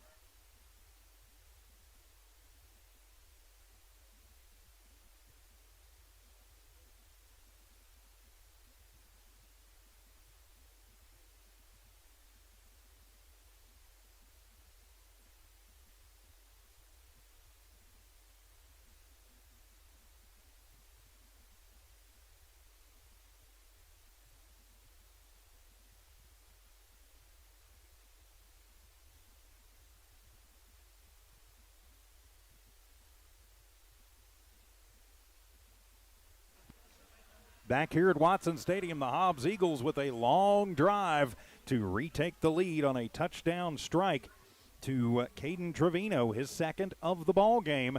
The point after no good, and with 1:17 remaining first half, Hobbs 13, Centennial 12. The title fight continues between the 6A heavyweights. I'm TJ Miracle, and with the call, Ty Friend. Number 3 versus number 4 in the Max Preps poll. The Hawks are trailing the number 4 Hobbs Eagles, who love to move up that poll. Here comes the kickoff for the Eagles from the 40-yard line. Nice long sailor, going to go towards the 1, and it's caught up the middle of the field. 5, 10 on the starburst, 15 on the handoff, 20 right side, 25, and stumbling by himself, somersaulting ahead. Would like to have got some more yards out of that play. That was Gutierrez, but he must have lost his footing and went forward and rolled ahead for another extra half a yard or so. The turf monster got him, as the Texas Tech crew would say. So credit that one to the green turf here at Watson Stadium. 1st and 10 from the 26-yard line with 1:09 to go. Centennial will have the ball to start the second half. It'll be interesting to see if they want to take some shots downfield to see if they can maybe swing this by 2 possessions. Yeah, they are currently 3 for 5 in the passing game for 45 yards, and they got a couple of receivers left and right now at the 25. Back to shotgun goes Hernandez. Gets a man in motion right to left. Delay handoff coming to the right side of the 25 to the near sideline 30. And then there's a flag on the run as trying to back his way for a few extra yards. Micah Gutierrez gets out of bounds at the Hawks 35. But we do have a penalty about midway through the handoff. That's about 9 yards on the pickup. We'll see if they are to give that to him or not. Sarah chased him out of bounds. This might be a hold or it could be an illegal block, but we'll see, and it will be a hold, looks like, on Centennial. So wipe out the 9-yard gain and move them backwards. Now it'll be 2nd down, and that is a spot foul, correct, Ty? It should be, so yes. It should be first and about 18, but we'll see where they spot it. Second penalty, 25 yards so far against Las Cruces. Hobbs has 3 penalties against them as it goes back to the 25-yard line. Wow, that was well in front. So it's, going to wind up being 1st and 11. 1st and 11, as you mentioned, from the 25. Trips left on the stack receivers and one to the right, shotgun. Hernandez going to hand it off to Gutierrez, angling left. It tries to cut it back to the middle and is dropped at the right hash across the 30s. He just kind of flattened his body out across the line, and he's going to pick up, looks like, about 5 yards. And a nice job inside by the Hobbs Eagles. They had that red close the hole up. Kenyon Singleton with another tackle for the Eagles, and it looks like Centennial's going to try and move a little quicker with 38 seconds to go in the half. Yeah, they got to do it as they're getting close to half a minute left. 13-12 Eagles. 2nd down and 5 from the 30. Shotgun, a hard snap.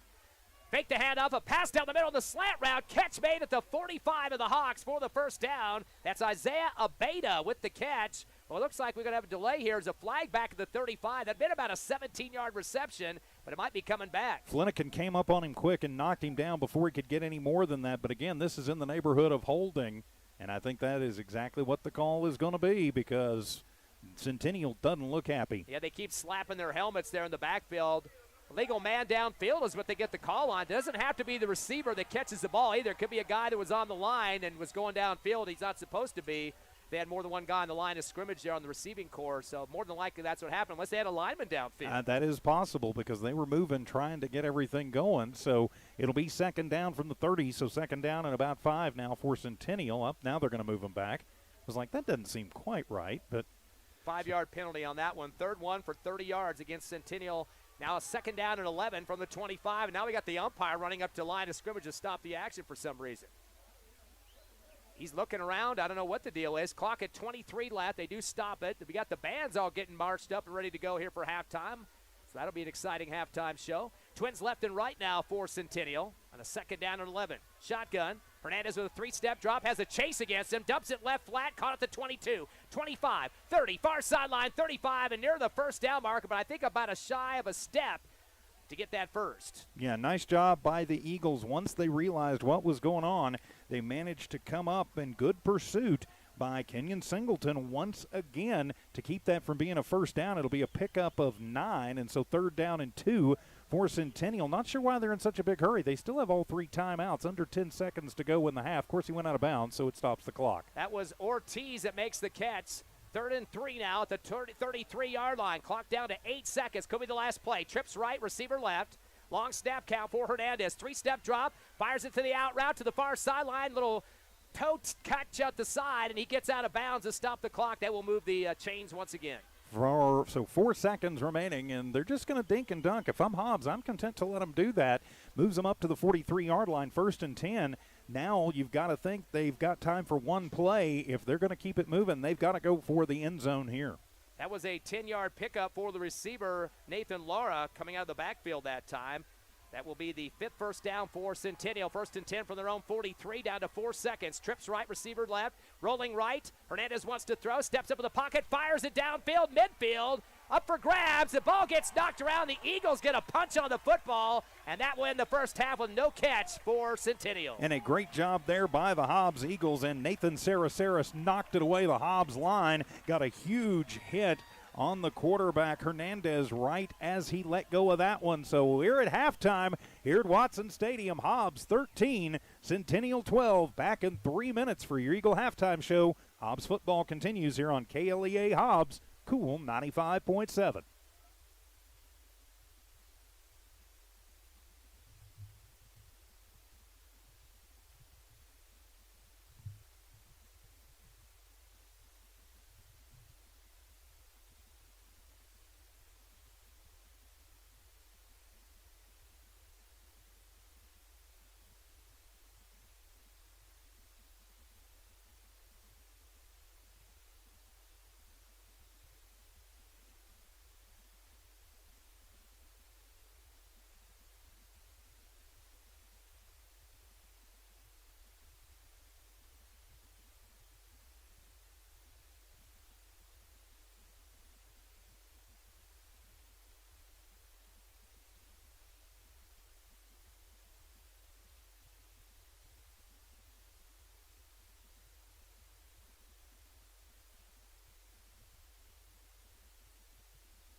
Halftime here at Watson Stadium as the Hobbs Eagles and the Centennial Hawks are in quite a battle, as Hobbs leading this one by a score of 13-12. With Jonathan Allen helping out with the camera, Tiff Stuber in studio engineering and producing. I'm TJ Miracle, Ty Friend, the voice of the Hobbs Eagles, as we watch the combined bands get ready to do their thing. And an exciting first half. I'm not sure we expected anything different, 13-12 in this one, and it's the big play at the beginning, though, for Hobbs. It's the difference. Yeah, kind of a sandwich-type look here. The Eagles get the first touchdown of the game and the last one in the second quarter to get that lead. You mentioned the big play to start it off. First play of the ball game, to be exact. 42-yard pass from Argot to Van Landingham as he just went up the sideline right side in front of the Hobbs Eagle bench to put it in to make it 7-0. And that was just 28 seconds into the ball game, their first play of the series. So a great start for the Eagles. But returning the favor twice in a row, that was Centennial, a 4-yard run for Daniel Hernandez, the quarterback, followed up by a 34-yarder, also the quarterback again at the 6:30 mark, and they had their first lead of the game, 12-7, so kind of nail-biting time at that point. But the Eagle fans get behind their black and gold, and then another 21-yard pass hookup from Argot to Trevino. About a minute 17 left in the second quarter to get the lead 13-12. And really one of the differences in the game was the missed PAT from Centennial. But the Hobbs Eagles still squeaking out the 1-point lead, and probably like to have a little bit more of a cushion here at halftime. Well, you certainly would. And Hobbs has had their chances. It was a bad snap on an attempted field goal that really led to some of what we've seen. And then Hobbs had the INT, which then led to one of the scores for Centennial. So Hobbs has had their opportunities. They've just made a few more mistakes. Centennial hasn't really made a major one yet. And if you've got to think it's going to happen at some point, and Hobbs will need to be ready to capitalize on it. But Hobbs right now, yeah, you'd like to have more of a cushion, but they've got to clean up those mistakes. Well, they really subdued Gutierrez. Micah Gutierrez looked pretty good at one point in the game. You got to remember, he was close to 300 yards rushing against Cleveland. Number one at that point in time to open up the season. Then they got beat by La Cueva. He had close to 300 in that game on the ground. Tonight, he's only got a total of 36 yards rushing on 9 carries, so 4 yards a pop. So definitely some good shutdown job there by the Hobbs Eagle defense, especially the linebacking core, to keep him under pressure around those ends. Hernandez, the quarterback, 3 carries for 35, 2 of those for touchdowns and a 33-yarder. He's been kind of more of a threat at this point for the longer run. Well, he has been, and Hobbs has done a nice job, as you mentioned, containing the big running back, but the quarterback is, again, fairly mobile, and he's been able to find some room as Hobbs has keyed in on the running backs. So, that's going to happen. I think you're going to see some adjustments at halftime that make sure that Hobbs doesn't necessarily put a full-time spy there on Hernandez or Gutierrez, but at least, does what they need to do to keep him honest, as Hernandez is a threat. They started bringing a little pressure at the end of the half, which I really like, and that has been, it was a little bit of a difference, and he's had trouble connecting with his receivers. A couple of big receptions, but really nothing consistent. One other guy did get a reverse run. That was Laura, 1 carry for 8 yards. So 79 rushes in the first half off of 13 carries for Centennial, shy of 100 yards in the first half in the running game. They did have 4 different receivers making pass receptions. Nobody had more than one except for Lucas. He had 2 catches for 34, and the big one was 31. So the rest of the receiving core held to pretty slim numbers. 1 catch for Beta for 11 yards. Also getting one for the Hawks was Ortiz for 9. And one final guy on the field was Laura. He had a catch for 10. So they've had a total of 5 receptions out of a total of 9 attempts, 5 of 9, for just 64 yards in the air. That's 143 total on the offense for Centennial in this first half of action. They've had 3 penalties for 30 yards, 5 first downs. They've been moving the ball kind of consistently, but it's kind of small stuff out there. Well, small stuff. It's really been kind of a dink and dunk, control the clock, control the ball, control the movement, and that is not a terrible way of doing things, and really Centennial has done the job of that. They've probably controlled the time of possession for the most part, but still Hobbs is managing to move the ball for the most part when they have the ball. I mean, let's face it, you're not the number 3 team in the state, which Centennial is. You don't knock off Cleveland, which Centennial has, without having a pretty good team, defense included. Let's move over to this other side of the coin now for your Hobbs Eagles. Top rusher so far is Baeza. 9 carries for 43 yards. He's yet to get a double-digit run yet, but still being very, very consistent with a long of 7 a couple of times, a few 6s and 5s in there. But we're waiting to see him just get out ahead and get that thing into the end zone before this game is over. Argot, the QB, 6 carries for 20 yards. Had a long of 9, another one of 8. Only been dropped behind the line of scrimmage once in the first half. Antrevino coming out of that slot on the motion. 2 carries for 19 yards, 1 for 17. You like his speed out there. Well, I do, and when he has the ability, when he has the room, and he certainly has the ability to make things happen with his feet, and that gives the Hobbs Eagles a whole other dimension. He likes to stay in there. He likes to just throw the football or hand it off, but he knows if I've got a chance to get a pretty big gain and to move the chains or to keep a drive alive, I'm going to do it, and he's done it. And, again, he does have pretty good speed, and it's quicks more than speed, but he finds a way to get into space and give himself that extra yard that sometimes they need. So 17 rushes so far for the Eagles, 82 yards on the ground up through 2 quarters. In the passing game, Hobbs is connected on 7 passes out of 10 attempts, 70% completion there for Argot. He's hooked up with Van Landingham twice for 48 total. One of those a 42-yard touchdown to open up the ball game just a couple of seconds into the contest. Ortega made a big snag high in the air for 7 yards. And Trevino, the man of the hour so far, 4 catches for 70, a long of 37 in the first half. Also had a 21-yard touchdown snag to put the Eagles into the scoring column. So 4 for 70 for him. And as usual, he is double digits on the average on each catch that he makes. Not just the catch, but the run after that. So once again, 7 of 10 in the passing game, 125 in terms of the passing yardage in the first half. And the Eagles now at 207 in terms of total yards compared to 143 for Centennial. Hobbs with make 3 penalties in the first half for 23.5 yards. They've had 8 first downs, 1 interception, the only turnover of the ball game, although both teams have fumbled a couple of times but recovered their own, and did punt once compared to 2 for Centennial. Well, and that turnover, again, is why Centennial is really in this game. You can't count the blocked punt as a turnover, but it really acts kind of the same.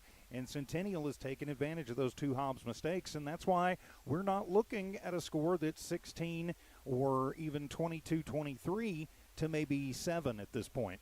Do you see any difference in terms of the weather affecting either one of these teams, or they both have to deal with it? You know, I think they both have to deal with it. If anything, it's probably affecting the Eagles just a little bit more because they do seem to, and always have, want to go a little bit more to the air. Granted, we've talked about it. They've got the ground game, but they like to go through the air a little bit more, and it can throw off the timing. The ball is slick. We've seen it a couple of times, the ball bouncing around and slipping out of guys' hands. Pardon me. Pardon me again. As they've managed to corral it for the most part, but I think it was just a slick ball that led to that pop-up that turned into the INT. Well, last year, Hobbs lost the game 35-18 on the road, and it was a pretty close game through a lot of the contest. Caden Trevino definitely doing a good job for the Eagles as he had 5 catches for 45 yards. Actually, 5 carries for 45 yards, and Diego Baeza with 11 carries for 51 yards. Those two combined for 96 on the ground. Eagles finish up with 330 yards, so nothing to sneeze at, even though they did lose by 17 in that contest. Of course, that game was on the road. Hobbs was 12 of 23 for 212 yards in the passing game. Trevino, 3 catches for 142 in that contest, and Baez added 3 more for 21. And Trevino also had a 76-yard touchdown in that game as well. So numbers were in the advantage of Centennial. But the big thing about them last year, TJ, was they lost in the first round to their nemesis, Las Cruces, in the first round of the playoffs, which was a major stunt to their season. Well, it was. But, you know, that's when you get to the playoffs, strange things can happen. You see it happen seemingly in every division every single year. But, you know, that's got to be on the minds of some of these Centennial players that they want to get further than the first round. And last year, the Eagles lost that game. And, again, we made this kind of point earlier. 3 turnovers in that contest for Hobbs, 2 interceptions and a fumble. That was the difference in the game. Well, it was, and I think we're going to see in the second half, you know, whoever makes the fewest mistakes, and turnovers certainly count as big ones, whoever makes the fewest of those in the second half gets out of here with the win tonight. Well, if the rain still comes down, you can check the lights here at Watson Stadium. The fans are not leaving, though. They want to see their Eagles go to 7-0 and go 2-0 in the district. We'll take another 3-minute break as your Hobbs Eagles lead over Centennial 13-12. You're listening live to Hobbs Eagle Football on Cool 95.7, HobbsAmerica.com, and on the YouTube Hobbs Sports page.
And back here at Watson Stadium, halftime, as the Hobbs Eagles taking on the Centennial Hawks, 13-12. Our score here, a much closer game here tonight, Ty friend, than they saw down in Jowl tonight, as Jowl, winning the Battle of South Lee County, ended at half 50-0. I'm not sure anybody saw that one coming. Yeah, we had the score. Tiffany sent it to us earlier, 30-zip, and that was just a few minutes ago. So that's another 20 points tacked on. Just stepped outside there out here of the press box. Didn't realize how much wind was blowing out there here at Watson Stadium, though. So I'm sure the weather affected that game as much as it's starting to do here.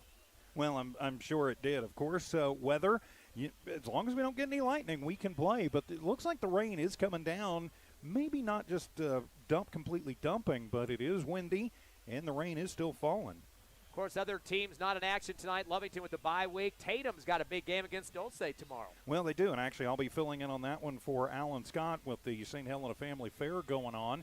So Tatum looking to get back on the right track. Just a couple of wins this year, but Dulce, they've just had, I believe, one win this season. So a great chance for Tatum to make a late season run towards the playoffs. Right now, they would be one of those bubble teams if the playoffs started tomorrow in 8-man.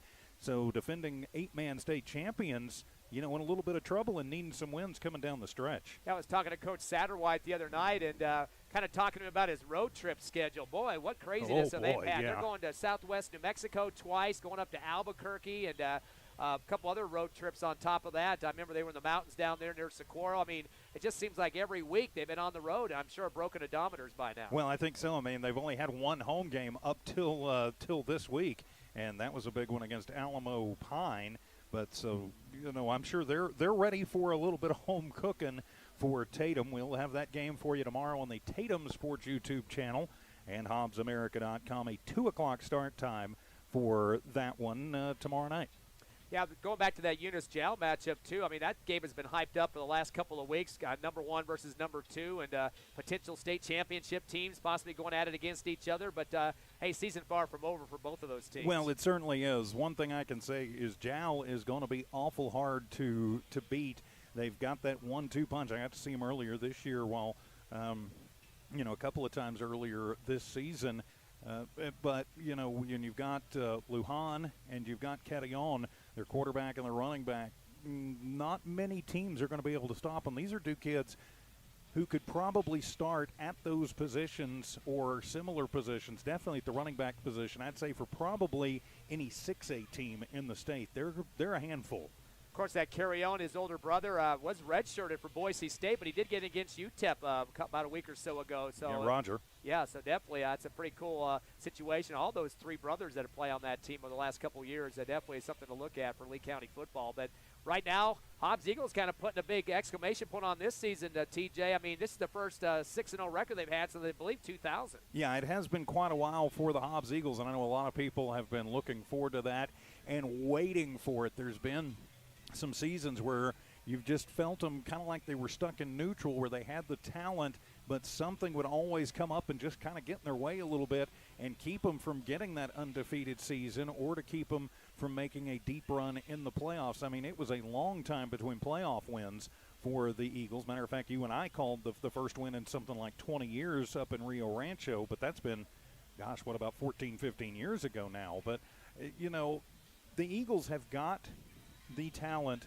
this year, and they're getting things put together under Coach Stevens, and it's taken him a little time to get his systems put in place, but the Eagles definitely can stay with anybody in the state, and I think a lot of people came in thinking, it's just Hobbs. They're just Hobbs. They're a basketball town. Centennial really show us that, they're just the same old basketball Hobbs Eagles that they always are. Well, if the first half is any indication, the Hobbs Eagles know how to play football now, too. And they're also playing defense. That's the other side of it, too, only giving up 22 points a game through 6 so far. It hasn't been the case in the past. They put up some points, but the other teams put up some points. We've had games, hundreds and close to hundreds, several games a season over the last few years. So. Yeah, we have. So important to get the defense in, and they've done a nice job of that, as you mentioned, 22 points a game on average, and just 12 so far in the first half here tonight as the team's back out on the field getting ready for warm-ups. We'll take another timeout, come back with the kickoff of the second half. It's Hobbs 13, Centennial 12. This is Hobbs Eagle football on Cool 95.7 and the Hobbs Sports YouTube channel.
here at Watson Stadium, getting ready for the start of the second half between the Hobbs Eagles and the Centennial Hawks. Hobbs leading 13-12. Tiff Stuber in studio engineering and producing. Jonathan Allen running our camera here this evening.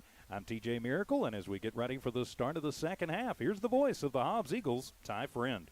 Hobbs Eagles next week will be on the road. They did change that game in case you haven't checked the schedule recently. It's now going to be Saturday afternoon instead of the Friday night normal game time. So the Tigers will be the host team there for the Eagles. They're playing Las Cruces High tonight. The Eagles beat them last week, of course.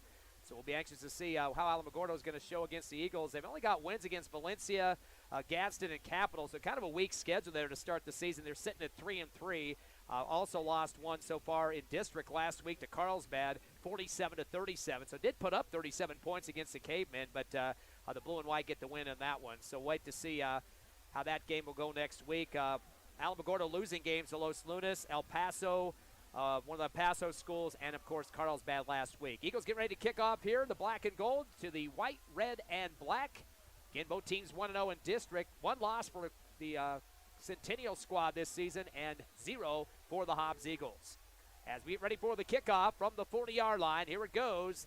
It's going to be an end over end, but a short one. Catch over the shoulder at the 28 and a quick knee down for Centennial. They're not going to mess with it whatsoever. Probably a little bit of water out there on the field. Don't want to slip it up. John Sierra, the return man, he went backwards a little bit over the shoulder on the catch and went right down to the knee. Well, he didn't. He was calling for the fair catch before he went to the knee just to make sure that everything was going to be okay. Kind of a short kickoff. I think Hobbs hoping to maybe force a little bit of a mistake there, but Sierra, with pretty good hands, was able to grab it and hold on to it. So 1st and 10 now for Centennial from their own 28-yard line. Hobbs leading 13-12. Centennial goes quick offense here up on the line of scrimmage. Got two in the backfield, including Hernandez, the QB, waiting for shotgun. Delay handoff to Gutierrez. Tux goes left around the end 30 and then gets backed into the 35-yard line. As he might have gone down a little bit sooner. One of the officials ran it out a little less than what I thought he was going to get, but the other line judge steps up further forward, so it looks like he's going to get about 7 on that one, make it 8. Yeah, they gave him a very generous spot on that one. He started it to the right and bounced it back left quickly. 2nd down and 2 before he could be brought down by the Hobbs line. 10 carries, 44 yards for Gutierrez so far, 4.5 a pop. 2nd down and 3, as you mentioned, at the 35. Forefront for the defense for the Eagles. Man in motion left to right. Fake the handoff, angling right, the quarterback getting knocked back in the backfield, stays on his feet, though, to the 35 and stretches it out towards the first down marker, but he's banged out of bounds first. Not going to get to that marker. Daniel Hernandez, short by about a yard, maybe 2. Actually going to say he stepped out even back further. So, yeah, he's going to get actually no gain on the play. So that'll be a very important 3rd down. Hobbs doing a nice job stretching that one out. A couple of guys jumping, trying to lunge and arm tackle him. Not going to work real well. Seth Rodriguez, the defensive end, finally able to bring him down for no gain. Going to be a 3rd down and 2. The Eagle fans start to get a little loud now. 3rd and 2 from the 37 on the right hash. Couple of slot left, handoff, angling right, and getting outside, and no, I don't think he's going to get the first down. Coming across the line of scrimmage, trying to dive over the top, and the Eagles front gets low and taking the legs out. Yeah, they didn't fall for the fake, and I did. I thought he'd handed it off and was thinking, oh, no, but Hobbs staying home, doing a nice job up front as give the tackle at least part of the credit to Cameron Hernandez, number 44, and it'll be go time. They're going for it on 4th down. Maybe about a half a yard gain, 4th and 1 on the play. That was Hernandez, the quarterback, with the keeper that time after the fake. So 4th and 1, they look over the sideline to Coach Ocampo.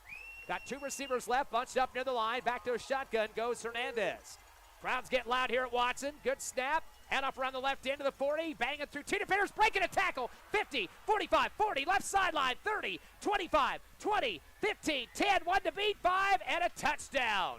That started off from the 37-yard line and into the end zone for Las Cruces Centennial. Yeah, nothing that Hobbs could do there as a couple of the defenders slipped down on the wet turf. And we talked about him earlier, the turf monster taking out the defense that time and letting Centennial's Gutierrez head in for a huge touchdown. And that'll give Centennial now the 18-13 lead, 9:44 remaining here in the first half. And I'm not mistaken, that's their biggest gain of the ball game. Yeah, it definitely was. And a couple slide off on the tackles there by the Eagles. Couldn't get the grip. And seems like the trend nowadays is keep those jerseys a lot tighter than they used to be over the years, but that's a lot harder to get a grip, especially with the rain coming down. We've been seeing consistently throughout the contest. And some wind blowing as well. 9:44 left here in the third. Again, 18-13, Centennial waiting for the shotgun, going for the two-point conversion. Hernandez waits for that snap. Finally going to get it. It's going to roll right. He wants to throw to the end zone. Tosses it to the back line, and a rolling catch near the right back pylon. No defenders out there for the Eagles. He had to get down on the turf to make that grab for the score. Well, and the 63-yard touchdown run, and then the point after is good. 9:44 to go in the third. It is Centennial now with the 20-13 lead. We'll be back in 30 seconds. Hobbs Eagle football continues on KLEA Hobbs, Cool 95.7.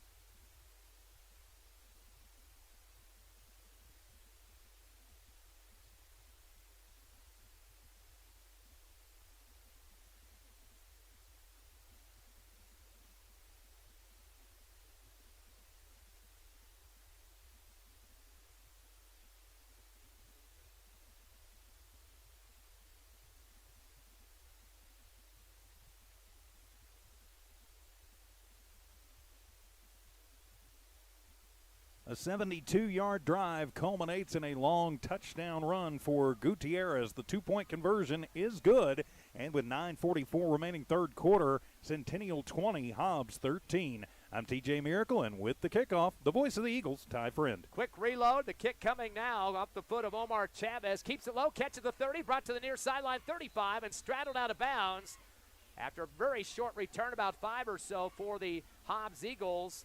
And that was one of the return guys for Hobbs, very consistent with the quick feed, Hector Armendariz, as Eagles have very good field position here on their first possession of the second half. They're at the 37-yard line, but they do trail by 7 with 9:39 remaining here in the third. Eagles were down 12-7 in the second quarter at the 6:30 mark. Back up the line they go. One receiver far left in front of the Centennial bench. Two receivers right. Shotgun. Delay handoff. Here comes Baeza, but he's met in the backfield. A nice ankle sweep there by the defender. That was Michael Taronis to get the stop, and he still was able to fall forward, though, for about a yard. Yeah, so give him, as you mentioned, about a yard. That looked like they were coming on an all-out blitz. Hobbs just not able to pick up everybody that they were bringing, 2nd and 9. It'll be 10 carries, 44 yards for Baeza. 2nd down and 9. Twins right, one receiver left. Everybody coming again. Back to pass. Two-step drop for Argot. Down the middle of the fade. Overthrows his intended target there at the 35 of Centennial. And that was the big boy, Van Landingham. And he tried to throw his body in the air as best he could, sprawled out to try to make the catch, but it was a little bit further than he wanted it. Well, Argot just not able to get comfortable in the pocket that time. Had to let it go really before he wanted to. He was under intense pressure from the big kids from Centennial, being led there by Raymond Flores, big 77, and Omar having to get rid of that one. If he can wait another half a heartbeat, that's a reception and a big gain, as it is 3rd and 9. 7-11 for 125. Trips right, receiver left, back to pass. Lots of time to throw. Fade again, this time the right sideline. High catch for Trevino. He's dancing down the sideline through the 30. We're going to see where he stepped out, but a big-time first down pickup. Well, it was, and he had nice control. That ball was sailing a little bit on Argot and reaching up. Trevino gets it at about the 40 or about the 38-yard line. Tippy-toes down the sideline and takes it down to the 22-yard line. 1st and 10 Eagles, the big play they needed. 38 yards for Trevino. That's his best of the night. He had a 37-yarder in the first half.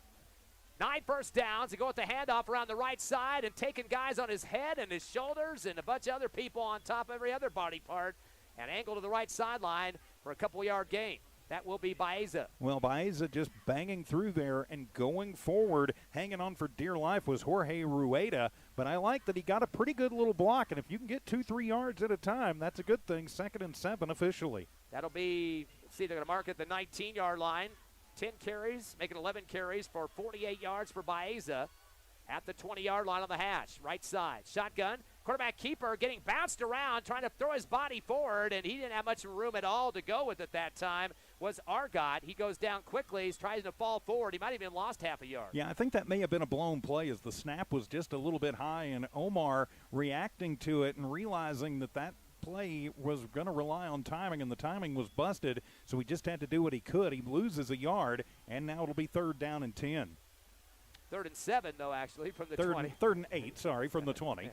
Here we go from the right hash. By himself in the backfield is Argot. Sends 3 receivers short side right, 1 to the left.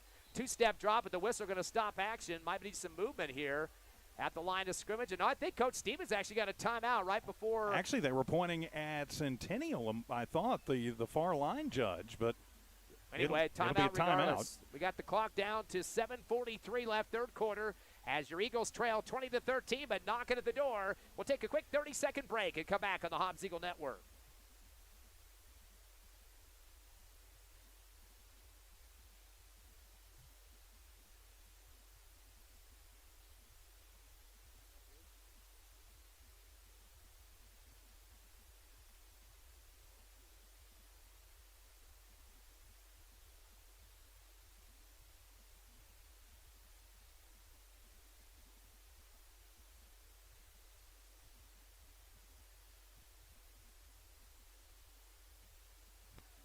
Back here at Watson Stadium, Centennial takes the timeout with the Eagles facing a 3rd and 8 from the 20. So back to the field. Here's Ty Friend. At the 20 right hash, Eagles will still sit with the quarterback by himself, Argott backfield. Trips left, 2 receivers right. So passing down, 2-step drop, stays pocket, fires on the crossover move to the 15, a diving catch and a roll for the Eagles, but well short of the first down. Yeah, as he got his man as making that roll through, but not a lot of time. Again, it'll be a pickup of 2 and 4th down and 5. Are you at the point of the game here where you have to go for it? Well, looks like Coach Stevens is going to say yes. So trailing by 7 with 7:19 to go, 4th and 5 for the Eagles. That was a 2-yard catch for Baeza. Hobbs has converted on 9 passes out of 13 attempts. So big down here for the Eagles. Again, at the 19, make it the 18. Got to get to the 14-yard line. A 4-yard pickup is needed. Twins left and right. Shotgun. Argott. Hand off to Baeza left. He's going to break a tackle at the 15. Continues through, and he's very close to the first down, but I think a knee got him. Looks like the line judge on the far sideline has got him short by about a yard. Yeah, as he got hit from behind by big number 77, Raymond Flores, he then got stood up by Jorge Rueda, and he's going to be just short. It'll be a pickup of 4. He needed 5, so over on downs, and now it'll be back in the hands of Centennial. But Hobbs has got them pinned deep, 1st and 10 from their own 15, but going to be critical for Hobbs to not let Centennial score if they can, force a 3 and out. Eagles have given up the ball 3 times, an interception, a punt, and a turnover on downs. 1st and 10 from the 15 of the Hawks. Twins left, receiver right.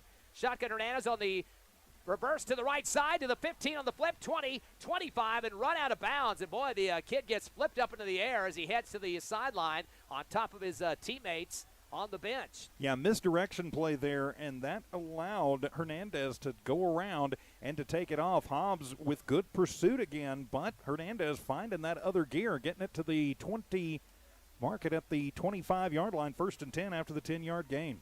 That's going to be his 5th carry for 46 yards and the 6th first down out to 25. On the right hash, delay handoff. Stepping outside, putting on the accelerations, Gutierrez tries to get back to the line of scrimmage. The Eagles flush it out. Had 4 black and golds right through there in front of the Centennial sideline on the right. Yeah, had that sniffed out very good that time, did the Hobbs Eagle defense in line. And coming over and making the stop was Cameron Hernandez. Kenyon Singleton also sliding over, so the linebackers moving that one out to the line. 2nd down and 10. 11 carries now and a total of 107 yards here for Gutierrez. 2nd down and 10 from the 25 shotgun. Give it to Gutierrez again up the middle. Slides through, gets down real low to the ground in a crouch and try to get across for a couple more. Swizzle sticking it to the 30, and he'll pick up another 5. Yeah, he got tripped up right at the line of scrimmage by Oliver Hill, big number 57, but he supermaned it out as he was going down. He must have just that's strong feet because he came right off his toes and stretched out and got 5. So 3rd and 5, a critical 3rd and 5 here for the Eagle defense. Centennial on the right hash. You can hear the fans starting to get loud here for the home crowd on the defense. They got 4 in the box defensively for the Eagles. Hernandez waits for the shotgun on a trips left. Fakes a handoff. He wants to throw the post route. Catch at the 45. Still in Centennial territory. That will be a first down. Yeah, but he managed to pick up 15 on that one, and they're going to give him forward progress, make it 17 yards. And now Centennial going into the hurry-up, 1st and 10 from the 46 officially. 17 going to a beta that time, and that'll be the 7th first down. There's a bad snap in the backfield. The ball's loose at the 30. It gets knocked around. The Hawks get it a couple of times and finally come up with it at the 24, but there was a flag flying in the backfield unless that was a beanbag. Yeah, I think that was the beanbag as they lost a whole lot of yards, and that's going to move them all the way back Yeah, they're going to move it all the way back to the 25-yard line, so that'll be second down and about Eunice. Minus 21 on that one unfortunately, he has to go to the quarterback for Las Cruces Centennial fans there, even though it was a horrible snap. And it will go as a sack for the Eagle defense. And that'll be back at the 26-yard line. They got to get up to the Eagle 44. 4:30 left here in the third. Hobbs down 20-13 to Centennial. Trips left, receiver right. We got flags flying. Looks like it might have been a little movement on the line of scrimmage, and the Eagle front pointing at the white jerseys of the Hawks. It was, as the Eagle front line shifted over from the right to the left. Centennial not ready for it, and one of the big linemen up front went ahead and moved. That was, I believe, Arenas who moved, and so moving back 5 more yards, second and 36. Four penalties for 35 yards total. Now delay on the snap, trips left, receiver right, back to pass Hernandez on a 3-step drop on the right hash, steps up pocket, takes it himself, 20, 25, angle right, 30, and gets flipped down hard. 1-to-1 coverage that time, and getting the helmet down and rolling the legs through for the Hobbs Eagles to stop that getting any more. Still picks up 9 on the play, third down, and still a long way to go, and a nice job again by Singleton coming up and tripping him up to keep him from getting any more than that. Third and a long way to go. Again, going to be important for the Eagles with time winding down here in the third to stop them on this third down. Once again, got to get to the 44-yard line. That's about 26 yards for the Hawks. Trips left, receiver right at the 30. Shotgun, pump fake, going left. He's going to fire the ball in the spiral, wide open at the 45-yard line of the Hawks, still in their own territory, trying to get close to that original line of scrimmage, get 16 of them back. He'll be at the 46. Well, and they got him on the sideline and really did a nice job, but you've got to think that it is going to be punt time now for this Centennial team, facing 4th down and 11, leading by 7, 3:20 remaining in the third quarter, and they're going to go for it. They're going to say close enough. 16 for Lucas, 30 catches for 50 yards for him on that last play. 4th and 10. Might be trying to just get a jump off sides by the defense and make this a shorter 4th down situation. Shotgun going to be for Hernandez back at the 40. Twins left and right. Long snap count. He's going to punt it himself. A short one. Going to take a bounce. Nobody back deep for the Eagles. This might get to the end zone. Rolls to the 3-2. The Hawks able to pull it down at the 1-yard line. What a great call there. Coach Ocampo turning the tables on the Eagles on a quick punch kick there from the goal line, from the line of scrimmage. Yeah, the little quick kick there by Daniel Hernandez from the 47-yard line. And then credit where credit is due. The special teams gunned it down there. And number 21, Taronis, who's had a pretty good game, slides down before it can go into the end zone. And it'll be 1st and 10 from their goal line for the Eagles, a 99.9-yard field for them to drive, trailing by 7 with 2:48 to go here in this third quarter. 3 punts so far for Centennial, but they do have the 7-point cushion again, 2013. And now there's a long talk. It looked like the umpire meeting with the Centennial Hawks for some reason. I think that there's a question as to whether or not maybe that the ball was slid into the end zone, which would bring it out to the 20, and they've decided that's what it's going to be. That's a good break for the Eagles. Yeah, Eagle fans are happy about that. They were kind of wondering what the heck the call was going to be. They started to see the referees mark it off, and then they remembered, hey, they're going the right direction for Hobbs fans here. And they have it at the 20-yard line on the automatic touchback. It just has to break the plane to the goal line to be called that. It looks like Centennial did slide in front of it, got a hand down on the football. Of course, we can't see it from the goal line vantage point. The Eagles will start from the 20. Twins right or left, one receiver right. Argot back with 2 on the split formation. Going to go with the handoff to Trevino around the left end. He heads up to 20, 25, far left sideline to 30, right near the first down marker. That kid always has the radar on that marker. Well, he does, and he's got a good set of wheels. A big stiff arm sprung him free as he knocked down Sierra, and it let him get 9 yards. So it'll be 2nd down and 1 to go, but Trevino on the end around doing a nice job. That's his 3rd carry for 28 yards now for the Eagles. And again, 2nd down and short from the 29.5-yard line. Twins left and right for Hobbs. Argot taking the shotgun to Baeza. Right in, then pumps it back up the middle, chugging the arms and taking the pile. That will be enough for the first down and then some, as he'll get about 4 on that one. Yeah, nice way to move the chains. He started bouncing it right, but then saw a little seam back left. And on wet turf, very tough to bounce it back left like that, but he did. Got the 4-yard gain and moved the chains. First down Eagles from the 34-yard line. All 3 of his last carries have been for 4 yards. He has 13 in the second half and 56 overall on 13 carries. That is the 10th first down for the Eagles, now in double digits. First and 10 from the 34. Shotgun, Argot, handoff around the left end to Baeza. Heads to the far sideline to the 35, breaks a tackle down to the 40, and continues a somersault out of bounds in front of the Centennial bench for 6. Yeah, Centennial had pretty good pursuit right there, but Baeza managing to get away from it. So still a good pickup. You want to keep the positive yards going. And, they're going to move him back. I think they're going to say he stepped out back at the – we've got a penalty. 1 yard. Oh, yeah, I was going to say. And a hold on Hobbs. That was not a 1 yard gain, so the penalty must have been 1 yard across the line of scrimmage. You'll mark it from the 35. So the 10-yarder against the Eagles, that's their 4th penalty of the ball game for 33.5 yards, backed up to the 25. That was a killer on that one. Yes, it was. First and 20 with 1:49 remaining in the third quarter. Hobbs kind of shooting themselves in the foot a little bit there. They trail by 7, 20-13. Man in motion. Van Landingham going from right to left to make it twins left, receiver right. They'll throw it off to the left side. Caught on the far sideline to the 20, 25 up the middle, 30, and spun around to the 31 on a 6-yard pickup. That is Mr. Trevino himself. Well, Trevino's having a whale of a game. They got him on the wide receiver screen, and he got some good blocks and managed to come back before things closed up on him. And they're going to give him 9 on that one, so it'll make it a 2nd down and 11. He got most of the penalty yards back.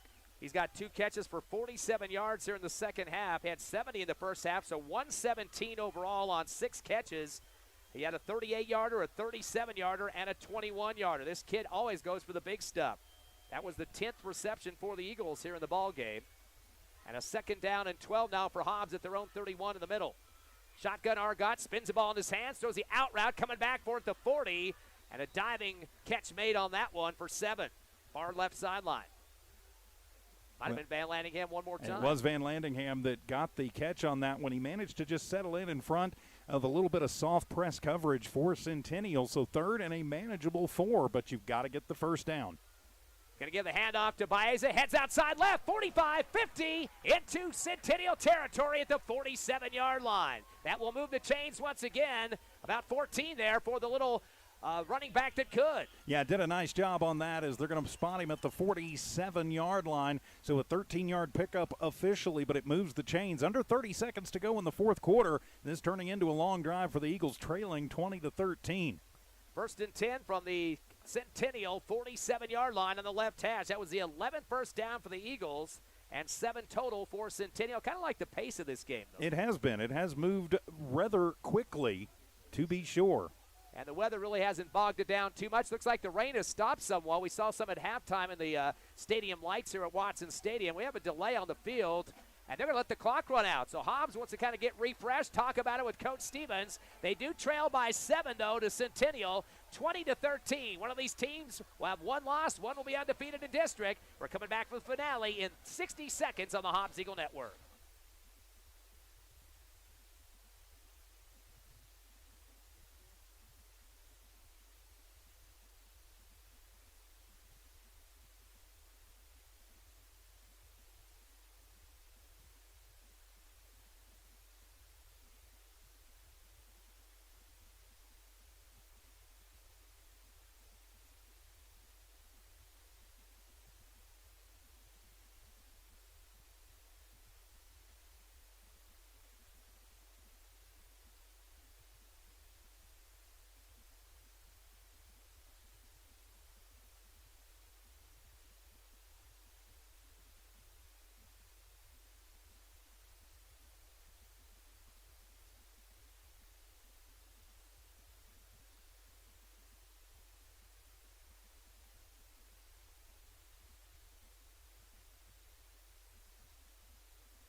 Start of the fourth quarter, the Hobbs Eagles in Centennial territory, but trailing 20-13 with the call. Here's Ty Friend.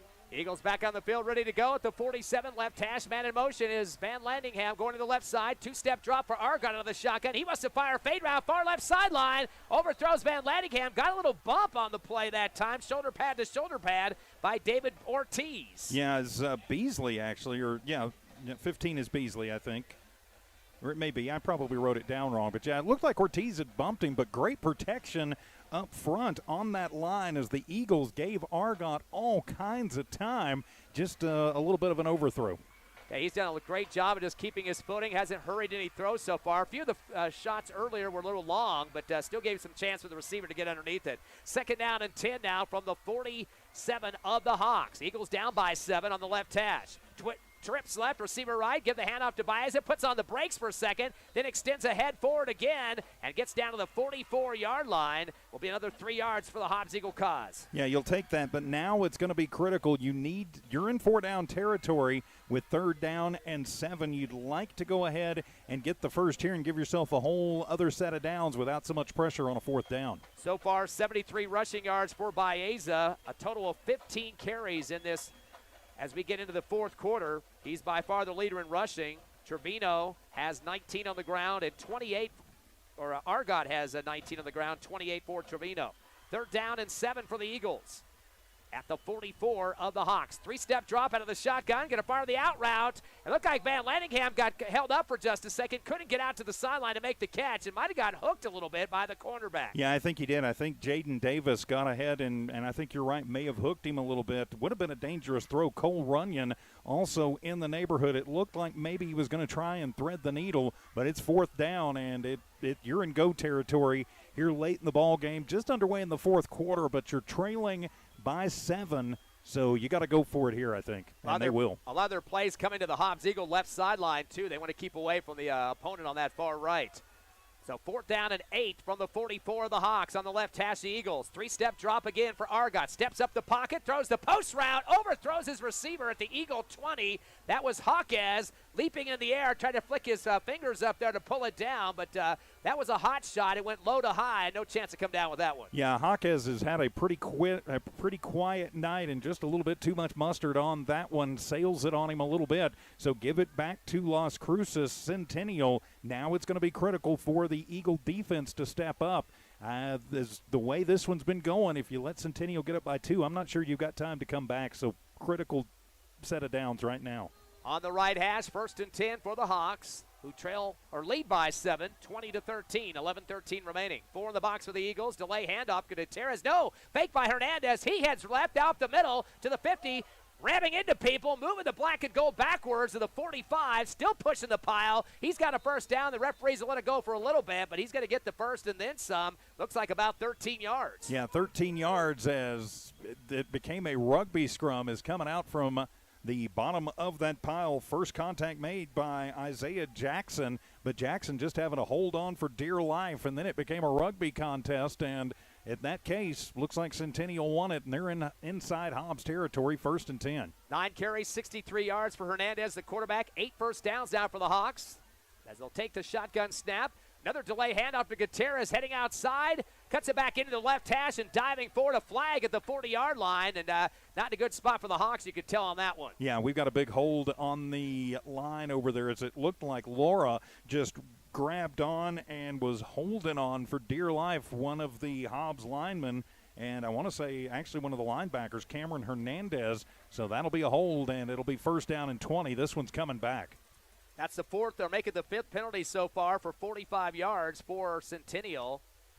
And that's going to make a little bit more of real estate to make up for the Hawks, and they'll be back in their own territory now at the 48-yard line. They got to get to the Eagle 33. So about 19 yards that they're going to be trying to work for here. Clock down to 10:16 left here in the 4th. 20-13 Centennial. Both 1-0 teams in the district. Trips right, receiver left for Centennial. Waiting for the shotgun is Hernandez back at the 43-yard line. He gets a 1-2-step drop. Spires it off to the left out route, and it's caught at the Eagle 41, back to past the original line of scrimmage. So about an 11-yard snag, make it 10, depending on the spot on that far left sideline. Yeah, it was as spring and free as they let Abeta get behind him, and nothing they could do as he picks up the 11. So 2nd down and a long 9, back inside Eagle territory at the 42. 4 catches for a total of 41 yards for Abeta, and that'll be the 9th reception for Centennial on a 2nd down and 9. From their Eagle 43-yard line on the left hash. Hobbs going to load up 4 in the box. Twins right, receiver left, shotgun.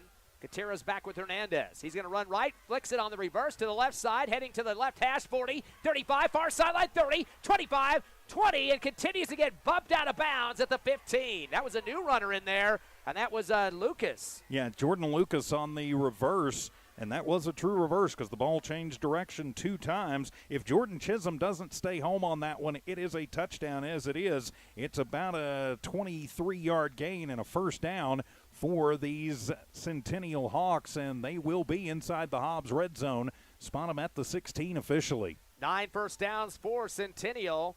2 catches for 39 yards. Actually, that was a reverse that time. I moved that into my rushing category there. And we've got a penalty on the play, offsides on the Eagles, so move them forward 5 more yards. And, actually, they're going to call a personal foul, so half the distance. And so now they're inside the 10, first and goal from the 8. Ouch. Moving into the red zone now on the left hash, trying to extend their 7-point lead as we wait for the shotgun snap. Got him a high one. Gutierrez will get it up the middle. He's trying to drag some black and golds with him, gets across the line, and maybe falls forward for about a yard pickup, as the pile's going to have to be untethered here. Zayden McPherson shot the gap and hit him after just a 1-yard gain, so now it'll be second and goal from the 7, but Hobbs going to have to play tough inside. 9:25 remaining in the ball game and a 7-point lead, 20-13 for Centennial, and they're knocking on the door again. They're not waiting a lot of time to get out of the huddle, if you really could call that a huddle, as they're ready to go to try to get some more points on the scoreboard. They'll put a receiver right and left, ready for the shotgun. Once again is Hernandez, puts a man in motion right to left. That's a Beta or Lucas, fakes the handoff, takes it himself. Going left is the QB, Hernandez. He was kind of holding it in the palm of his hand that time, kind of just putting it forward. He could have that knocked out of his hand if somebody would have seen it, but he does get some forward progress on it. He does. Now it'll be third and goal from the 4, and you just got the feeling that Singleton was going to go over and try and knock that one away, but the quarterback Hernandez managing to tuck it in time and fall on it, so now it'll be third and goal from the 4.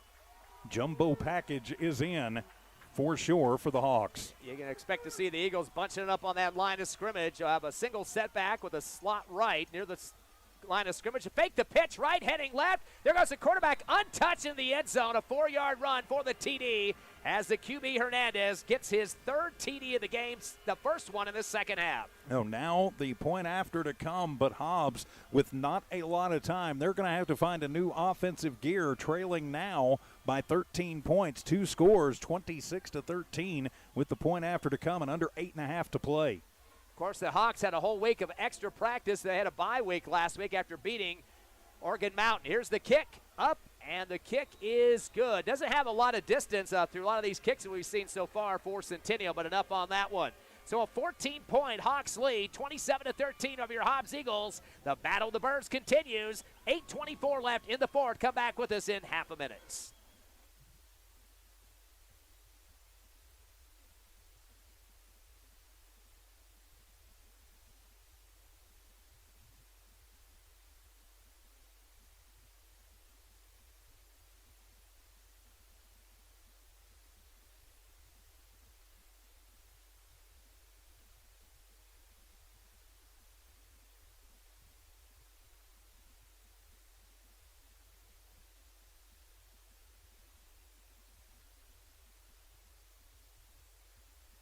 The Centennial Hawks take advantage of an over on downs for the Hobbs Eagles, drive it down the field, overcome a holding penalty that set them way back, but then bang it in from 4 yards out. The point after is good. And with the kickoff, Centennial leading 27-13. Here's Ty Friend. Eagles ready for a big return. They'll keep it on the ground this time. Scooped up at the 32-yard line, heading toward the left sideline. Now cutting back to the middle, 40, 45, and brought down at the 44-yard line. As a return man for the Eagles, Hector Armendariz. He's got some speed out there, but another good field position start for the Eagles. It is. Now they have to take advantage of it. Trailing now by 13, 14 points. And 8:21 to go. The Eagles are going to have to score pretty quickly. They've still got all 3 timeouts. They can be a little methodical on this drive, but the defense can't let them down no matter what happens. 10 completions for the Eagles in the passing game, 3 of them in the second half. Twins right and left, shotgun to Argot, back with Baeza. Steps back 2, he's very patient, throws the out route, caught at the 50. That's Trevino, breaks a tackle, spinning, trying to get a back pedal. He's going to get at least 8 on this one, on a nice snag for the speedster. Yeah, they should give him forward progress and be just shy of the first down, as they found a little softness as the backs over there were backpedaling, and Sierra gets the tackle, but not before a 8.5-yard gain. Hobbs looks like they may be kicking the offense in gear a little bit here. 125 yards of receptions for Trevino on 7 catches. Second down and 2, hand off to Baeza. heads left, heads right, zigzags back to the left, dives forward, and is out to the 44 of Centennial. That will be a first down. Yeah, and that's what Hobbs needs to do. Baeza had to leap over a man at the line, and Hobbs is going to go with the hurry up, 1st and 10. That's a 5-yard pickup. 12 first downs for the Eagles at the 44 of Centennial, down by 14. Trips left, receiver right. On the out route, waiting for it. Ball gets tipped up in the air. Luckily hits the turf because it got up there long enough for a cornerback to get a piece of an INT running up that far sideline. And luckily, that was not picked up. But we do have a receiver that got banged up just a bit on that. I believe that's Hawkes on that far right sideline. Yeah, Hawkes was in a dangerous position there as Evans got a hand on it and just tipped it, and then he got absolutely blown up by Sierra on that far side. 2nd down and 10. Eagles are 11 of 19 in the passing game. Argot back to pass, trips left with the quick slant. Trevino catches, goes to the 30, dragging people with him, almost breaks all 3 tackles. He's out to the 20-yard line, and that's a big pickup at, 25 yards on that one. Yeah, 25 yards, and Trevino found a little soft spot and slotted it right up the seam. David Beasley finally bringing him down, was the first one to make contact. 1st and 10 from the Centennial red zone. 13 first downs for the Eagles. At the 21 from the left hash, give it to Baez up the middle, just puts his head down. He's picked up by the waist, still dragging people backwards with him as he met the wall, but he wasn't going down easy, and he had 3 red, white, and black, and yellow jerseys on top of it. Well, he did, including Cole Runyon, and also getting a helmet on him right there was Abel Gonzalez. It's going to be a hard thing to move that big young man. 2nd down and 10, no gain officially. 27-13. Centennial up by the double touchdown with 6:50 remaining a ticket. Twins left to right. Argot pump fakes. He's looking to the left side, a curl route, caught at the 13, and rodeo down behind the 15. But the forward progress, luckily for the Eagles on that one. The catch made by Evan Ortega for his 2nd of the contest. Nice job by Ortega as he curled it around, and a great job by Argot to get it to him quickly enough to get him positive yardage. And they're going to give him a little forward progress. It'll be 2nd down and just 1. 3rd and 1, pardon me. 2 catches for 16 total for Ortega. Eagles are 13 of 21 in the passing game. 3rd and short from the 12-yard line on the left hash. Twins left and right. Long snap count for Argot. 2-step drop. He wants to throw it over the shoulder. Right corner. Leaping catch. Is it good? No, it comes off on a late flag. That's going to be a PI. Yes, it is. Pass interference as he was trying to get Trevino over there, and Trevino had his man. That was Evans, absolutely beat. Only way Evans keeps him from getting that is just to reach in and push him in the chest. He never even turned around and made an attempt at getting to that football. It'll be 1st and goal from the Eagles from the 1. That'll be half the distance. Oh, half the distance. So from about the 5. Yep, I got it marked right now about the 11 and a half, maybe the 12-yard line. So between the 5 and the 6, and that will be enough for the first down. That's not automatic like in the NFL, but they needed only they had 1 yard for the first. So the Eagles will pick up their 14th first down, but more importantly need some scores, down by 14 with 6:10 remaining. Twins left and right from the 5.5-yard line. 1st and goal.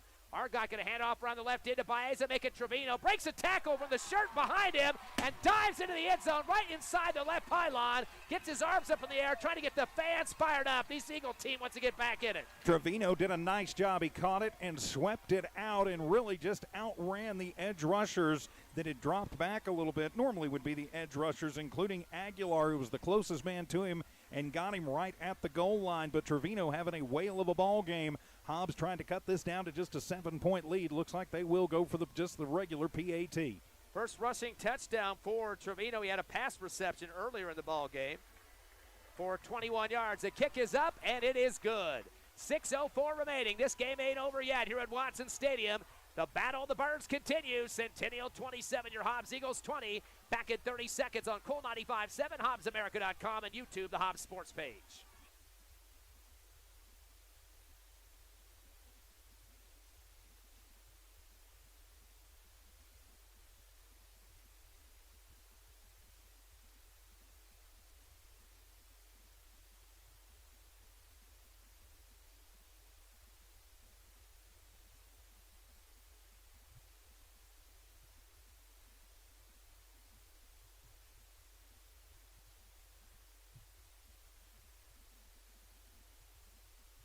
The Hobbs Eagles take advantage of good field position and drive it home into the end zone. Good for Trevino on a sweep. The point after is good.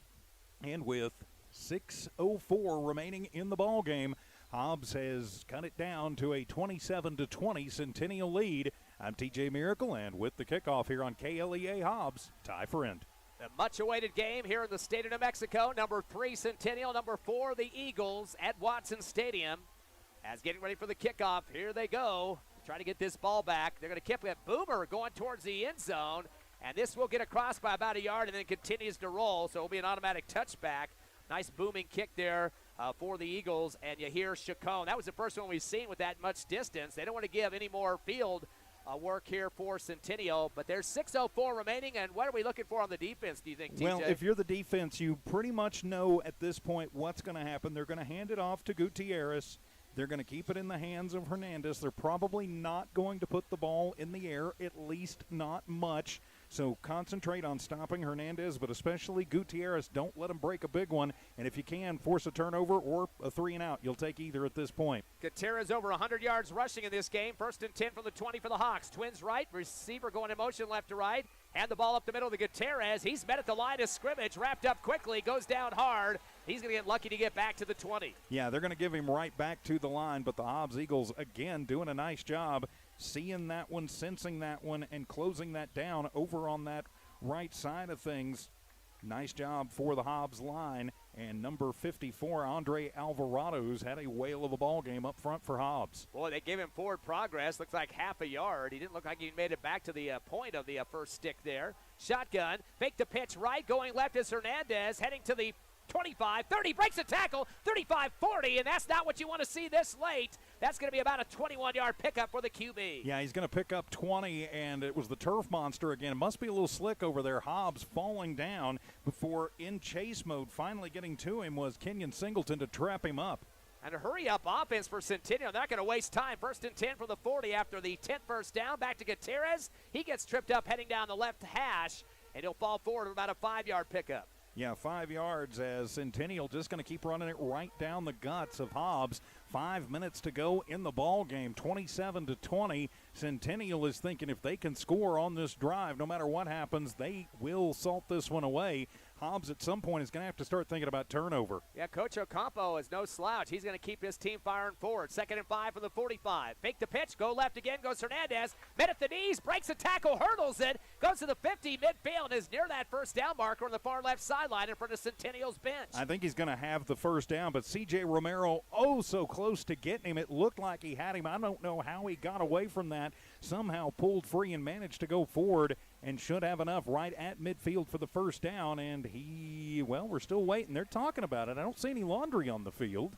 I don't think I've seen a chain measurement this whole season so far for any of the Hobbs Eagle games at this point. It's right the tip. There was a flag on the far sideline at about the 44-yard line in Hobbs territory. So let's see what the Whitecap has to tell us. We got a sideline warning, I believe. No, or aiding the runner possibly over there. Looks like that was the signal the Whitecap gave as he put the palms out and pushed him forward. That should be abating the runner, but they give the first down to Las Cruces. Maybe it was a sideline warning. It must have just been a warning. So, yeah, 1st and 10 right at midfield for Centennial. That's a 12th first down for the Las Cruces Centennial at the midfield stripe, as you mentioned. Man in motion left to right. Go with the handoff to Gutierrez, zigzagging his way up the middle, then heads left, and the ball has come out. It's near the midfield. It could be a fumble for the Hobbs Eagles. They're jumping for joy. Yes, they've got the recovery, and the man with the football as he jogs back to the sideline for the Hobbs Eagles. He's got it palmed up in the air, and he's showing Kenyon Singleton, the linebacker. Singleton did it, but knocking it away is tossing the ball over to big number 57, Oliver Hill, the 5'9", 315-pound junior, is the one that swatted that ball away from Baez as he came through, and we're going to have an unsportsmanlike after the fumble. It'll be Hobbs football. The question is, who threw the first punch? I hope that Centennial's the one that got caught, and we're 15 yards closer. That's the first turnover of the game for Centennial. Hobbs had a turnover earlier in the first half with an INT. This is a fumble. It will be Hobbs football. Now we're going to get the signal from the official here. We got a personal foul, and that's going against the Hawks. Hopefully not another one against the Eagles to even it out. Nope, it'll be a 15-yarder. That'll put it into Hawks territory. Eagles need 7 to get this thing into a tie mode. So that'll move them all the way down to the 35-yard line. We talked about it. Hobbs managed to get the strip and knocking it away, as we mentioned, Oliver Hill. So from the 37-yard line, Hobbs still breathing with 4:40 to go. You got to get the touchdown first, though. Yeah, we'll wait to see what the PAT is going to look like, a two-pointer or go for the tie. Twins left and right for the Eagles. Baeza was by himself for a second, then Argot comes back with him on the shotgun. Takes the snap, one-step drop, he wants to take it, tucks it, runs left, up the middle now, 35, 30, pulling the line with him. He's going to get out to the 31, so going to pick up around 8 yards on the pickup, down to the 31-yard line of the Hawks, middle of the field, though. And a great job by Argot. He saw it, he took it, he called his own number on that one. The tackle going to be made by Isaiah Espana, but second down and 8, and that's what you want to see. Just pick up 6-8 at a time, and you're going to have a choice to make if you can keep that going. 8 carries for 27 yards for Argot. Second and 2. Two-step drop for Argot out of the shotgun. Throws the post route. The ball's just barely knocked out of the hands of the receiver at the 2. They call the PI. Boy, that looked like a tie going for the football that time, but the back judge throws the flag near the goal line, and that gives the Eagles another opportunity to pick up some 15. That is going to be a 15-yard penalty because the play started at the about the 32-yard line, and that was Hawkes on the post route. As Taronis is going to get whistled for the PI again, as he turned around, it looked like he bumped into with that left shoulder and kind of pushed back on Hawkes, so that should be Hobbs football, although they're going to talk about it. We still haven't gotten a signal, but I'm thinking that Taronis was the one that was whistled for it again, and yep, it will be 15 yards, and Taronis, just that little bump was enough to throw it off, and Hawkes still almost made a great catch. 8 penalties, 81 yards for Centennial, and a ton of them coming late here. They've had 2 15-yarders back-to-back, and a first down. That's the 13th for the Eagles, that one by the handkerchief at the 16. Down by 7, clock down to 3:59. Going to go with the fake on the reverse. They go to the right side with the run and diving forward for some more positive yardage. Will be, did Baeza get the handoff there, or did he keep it himself that was time? Argot who kept it. Argot, good fake in the gut that time, heading right. As he'll get up for some more, that'll be about a 4-yard pickup for the Eagles, make it 3. So 3:41 remaining here in the ball game, and they are going to give him the 4. They've got 2nd and 6 up on the board. Hobbs on the march, trails by 7. Twins left, receiver right from the 14. Shotgun, Argot gives a hand out to Baeza. He heads to the angle right, put down hard as he stood up straight that time and took a big helmet in the chest. And he'll be lucky to get forward progress, maybe a yard. I don't see much movement on that sideline stick. I don't think they're going to give it to him. Yeah, back to the line as Gonzalez just hit him and stood him up and then got cleaned up by a couple other Hawks right there. So 3rd down and 6 for the Eagles. A big 3rd down deep inside Hawk territory. I'm glad that Coach Stevens has slowed it down just a little bit between plays to get the time for the kids to think just a little bit and not rush their offensive series here. They need to tie this one up, down by 7. 2:55 remaining, 3rd down and 7 from the 14. Shotgun, 2-step drop. Here comes the pressure, tries to throw across the middle of the field on the post. He had 3 guys on top of him. Did Argot, able to unload it just in time, and Trevino had it thrown a little bit to the side of him, heading right to left down the middle of the field. Yeah, behind him, nothing Trevino could do for him. He had gotten away from Beasley, but now it is 4th down and 6. You got to go for it if you are the Eagles. You've still got all 3 timeouts, but you need to convert the first down if you can right here. Timeout called. Coach Stevens wants to talk to the troops. Plenty of time left in the ball game, but you give the ball back to Centennial without any money going up on the scoreboard here. That could be a problem. 2:48 left here in the 4th. 30-second break, and we're back live. Your Eagles trail by 7, but trying to tie it up here at Watson.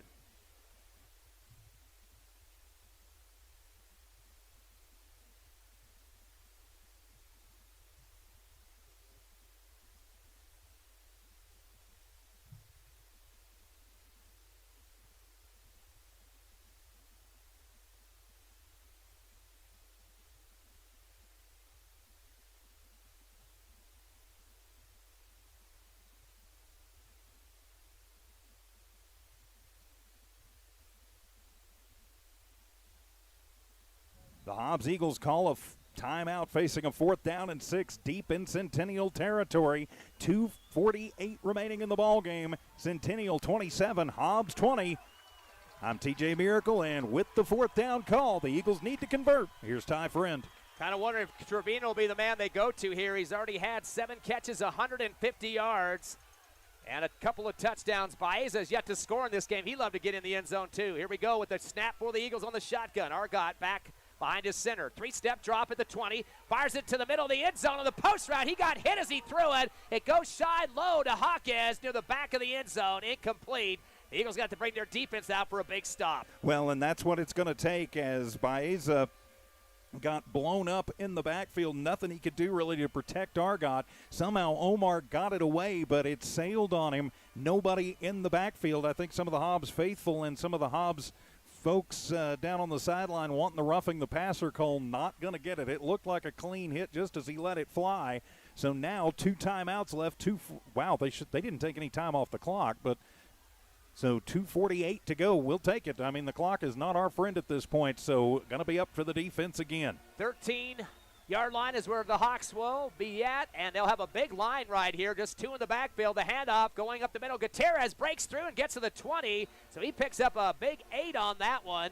And the Eagles got to be tired at this point, as Centennial has not been wasting a lot of time to get the play up to the line, just like the Eagles have on offense. No, they haven't, and they've got to be getting tired of having to wrestle down Micah Gutierrez, as he's just absolutely giving them the business. So 2nd down and 2, he is wearing out that line in the linebacking core. He had a 63-yard touchdown run earlier in this half, for his only TD of the ballgame, over 100 yards in rushing, just because of that run there.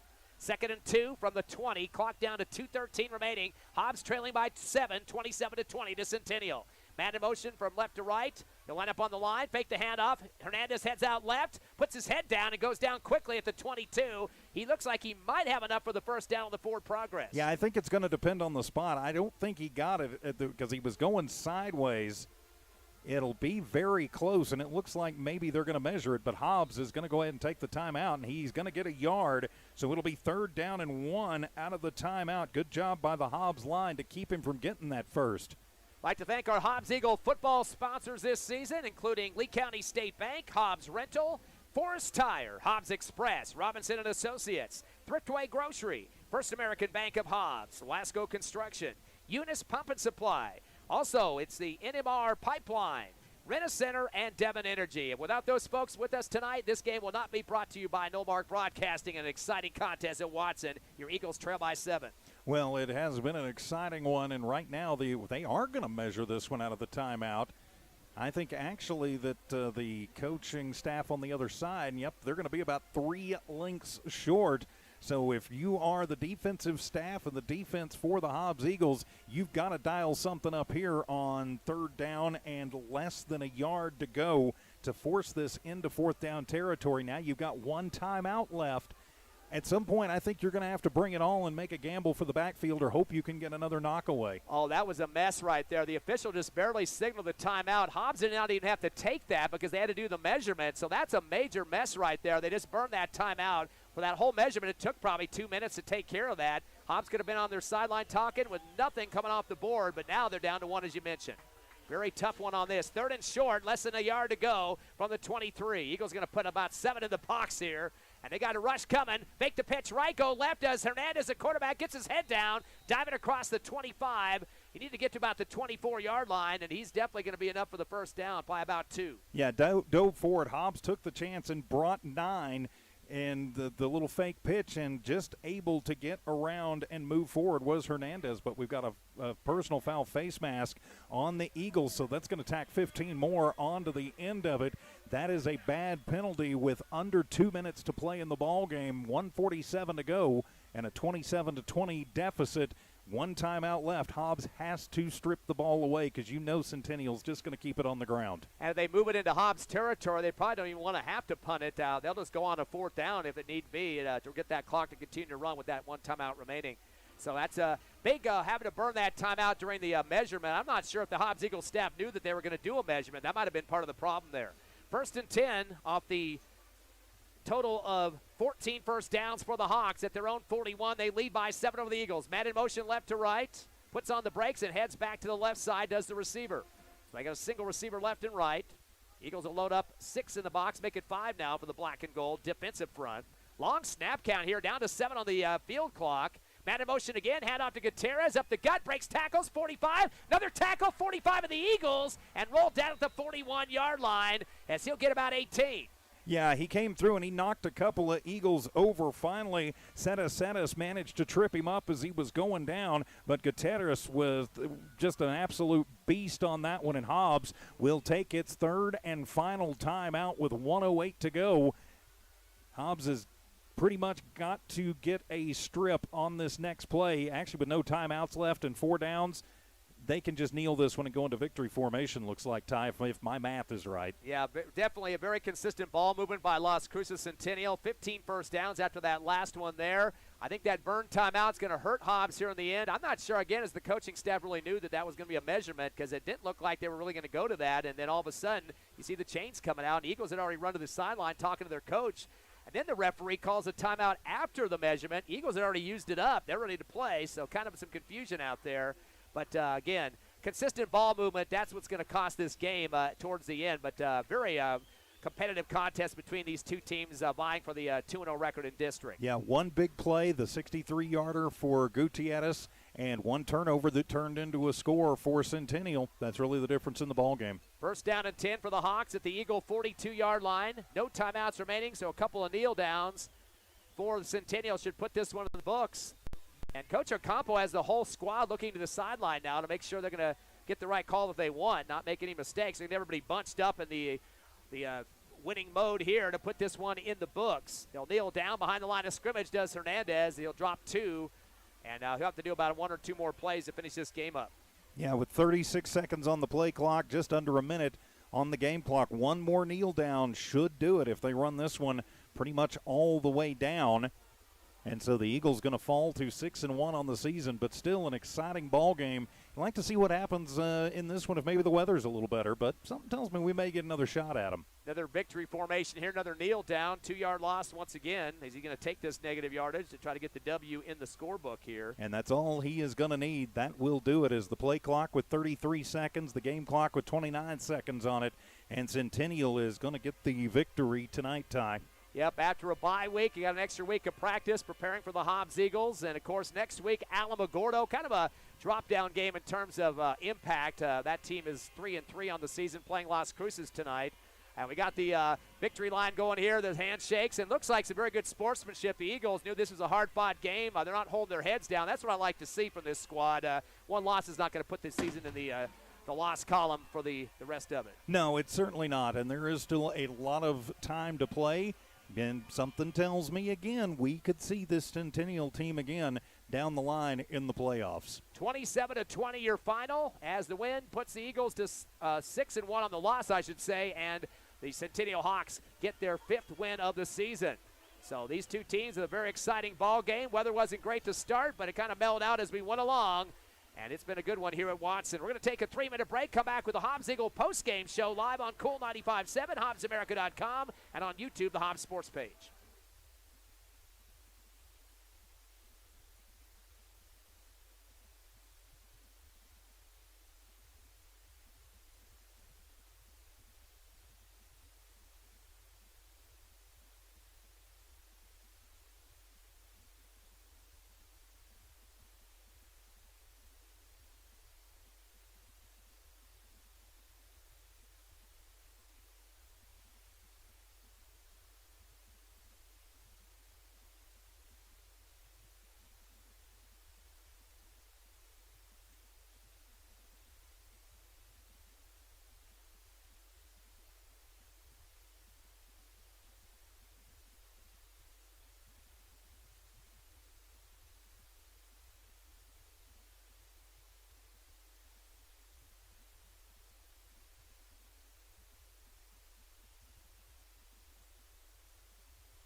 Back here at Watson Stadium, Hobbs Eagle postgame show as the Eagles fall tonight to a tough Centennial squad. 27-20 is the final with Jonathan Allen running camera. I'm TJ Miracle and Ty Friend, of course, the voice of the Hobbs Eagles, working on the final numbers of this one. But the Hobbs Eagles tonight, just a couple of mistakes that really cost them in the end, and that made the difference as they fall to 6-1, as Centennial will improve to 5-1 on the year. But for Centennial, the more important thing is they've now got the inside track in the district at 2-0. Yeah, that's definitely the case. I know Las Cruces playing Alamogordo tonight. I expect to see a Las Cruces victory there, although they've only won one game this season. I think they're a much better team than what that record shows. But still, looks like the Eagles do have a good shot at still being in the contention for that district top spot. Oregon Mountain is a little bit down after the passing of one of their players. Got injured in the game a few weeks back and unfortunately passed away about a week ago. So they're kind of down right now. But still, this is the type of game you want to see from two of the top teams in the state. Centennial at number 3, Hobbs at number 4 in the Max Preps poll. So good things yet to come for both of these teams. Quickly running some of the numbers here. First of all, the big runner tonight from the backfield, Gutierrez, 19 carries, 148. He did have a touchdown of 63 to his cause, so triple digits on the night. And then his quarterback, Hernandez, 17 carries for 71 yards. Lucas had one for 23. And then one other guy getting the carry, Laura, for 8 yards. But again, pretty much going towards the end of that ball game, you saw Hernandez doing a lot of fake pitches, running around the end. I mean, he was just looking to see what was open out there. But Gutierrez, one handoff after another right up the middle, just trying to see what his gaps were up the field. Well, and did a good job of it, and you got to give credit where credit is due. He had some holes, got a few from his line, and even though the Hobbs line played very well, Gutierrez managed to find just some of those little cracks and squirt through. And if you can get 4 or 5 yards at a whack, you're going to keep the chains moving, and it's going to wind up good for your team, and it did for Centennial tonight. 38 rushes, 250 yards. Unofficial numbers there for the rushing game for Centennial. On the passing department, Lucas, 3 catches for 50 yards. Also getting a couple of Beta. He had 4 for 41. Also 1 catch for 9 yards converted by Christian Ortiz. And then one final one for Laura. He had 1 for 10 yards. So they were 9 of 12 in the passing game, 75% for the throwing of Hernandez for 110 yards. That's a total of 360 in the offensive game this contest for Centennial. 250 in the run, 110 in the pass. They punted 3 times, fumbled the ball to the Eagles for that last possession. Hobbs had to go about half the field to try to score, and unfortunately were not able to do that. 15 first downs for Centennial in that win. Well, and too many first downs, and again, you talk about the turnover. Hobbs, a golden opportunity to cash in on that and then have a choice to make whether you wanted to try and tie it or whether you wanted to try and win it. Unfortunately for Hobbs, Centennial's defense stepped up and stopped the Eagles cold. And, we get to where we are right now. Hobbs still with a chance, but some questionable things with some timeouts and a measurement. But you can't worry about that. You just got to move forward and get into next week. Hobbs did a lot of things very good tonight. But, again, we talked about the big play, which got sprung by a big block up front, and then the turnover, which turned into a touchdown. At the end of the day, that's the difference. 8 penalties, 81 yards for Centennial. A lot more in terms of yardage there for the handkerchiefs for the Hawks. Your Hobbs Eagles had 3 consistent runners in this game, including the numbers top of the board for Baeza. Diego with 18 carries, 79 yards. Did not get to the end zone, but did have a long of 14 in the second half. 4 carries for 33 yards for Trevino coming out of that slot position. He had 1 for 5 for a touchdown. His long on the ground was 17. And the starting quarterback, obviously, Omar Argot, he finished up with 9 carries for 31 yards. Did not make it to the end zone, but his long was 9 in the first half. The Eagles with a total of 143 yards on the ground and 31 carries in that contest through the 4 quarters of action. Passing game tonight, big numbers for Trevino. Caden with 8 catches, 150 yards. He had 1 for 21 yards and a touchdown in the first half. His long was 38 in the second half and also 1 for 37 in the first half. So some pretty long plays, pass and catches throughout the contest. Van Landingham with 3 for 55 yards. He had a 42-yarder to start the game. Just a few seconds into the contest, the first play from scrimmage as the Eagles went up early. And then Ortega with a couple of catches for 16. Hawkes Baez, one catch for 2 yards for the Eagles. They were 13 of 24 in the passing game for 223 compared to 143 in the running game, 366 overall. So unofficially did out rush or pass, I should say, the opposition by 6 yards in this game, but still got the 7-point deficit on the scoreboard. Total of 14 first downs for the Eagles, and they only had a total of 5 penalties in this contest, a lot less than what we saw from the Centennial Hawks. That was a total of about, looks like 36 yards in penalties in this game. 2 turnovers on downs, an interception, and a punt. They did have 1 field goal blocked and a punt blocked as well. So that pretty much the numbers in this game, but still excellent game to watch as a fan. 27-20, Centennial picks up the win. Well, and of course now Hobbs has to just put it behind them and get ready. They've got an extra day to prepare with heading over to the mountain for a Saturday game against Alamogordo. And so Hobbs just, again, going to put this one behind them. They did a lot of good things, build on the good, work on the things that didn't go so good, and get ready for those Tigers in 8 days. Tigers 3-3 on the season. Tonight playing Las Cruces. Beat Valencia, Gadsden, and Capital. Not a very strong pre-district schedule. Lost to Los Lunas, who's pretty decent over the last few years. Lost to an El Paso school and to Carlsbad last week. 10-point loss in that one, 47-37. And they're a team that can give up a lot of yardage. In fact, I think it was Carlsbad that did get 529 yards in that game last week in the win over Alamogordo. They still just beat them by 10 points, but Hobbs better be ready, but I think they're going to have some good success. Kind of a letdown, I think, in terms of competition-wise compared to this game tonight, but it should be an exciting one regardless. Well, it should be. Of course, we'll go over the mountain and be on the air here on Cool 95.7, the Cool 95.7 app, and on the Hobbs Sports YouTube channel and HobbsAmerica.com. Don Morgan and myself will be going. Ty, we're going to miss you on that one, but thanks for letting us fill in on that one. So that'll be next Saturday about 1:45 for the Eagle pregame show with the kickoff scheduled for 2 o'clock. Well, kind of a start with rain, but tapered off there in the second half a little bit and made a fun performance here for both teams, and hopefully see both of these squads deep into the playoffs this season. Something tells me that we will. That's it here from Watson Stadium. Thanks to Jonathan here running the camera for us. Back to Tiffany Stuber at the station. Again, one other score in Lee County tonight. Jal shutting out Eunice 50-0, and that was done at the half. Thanks for listening to Hobbs Eagle Football, Cool 95.7, HobbsAmerica.com, and YouTube. And to our sponsors, Lee County State Bank, Hobbs Rental, Forest Tire, Hobbs Express, Robinson & Associates, Thriftway Grocery, First American Bank of Hobbs, Lasco Construction, Eunice Pump and Supply, Innomar Pipeline, Rent-A-Center, and Devon Energy. Until next Saturday, Ty friend TJ Miracle and the rest of the gang saying have a great weekend out there.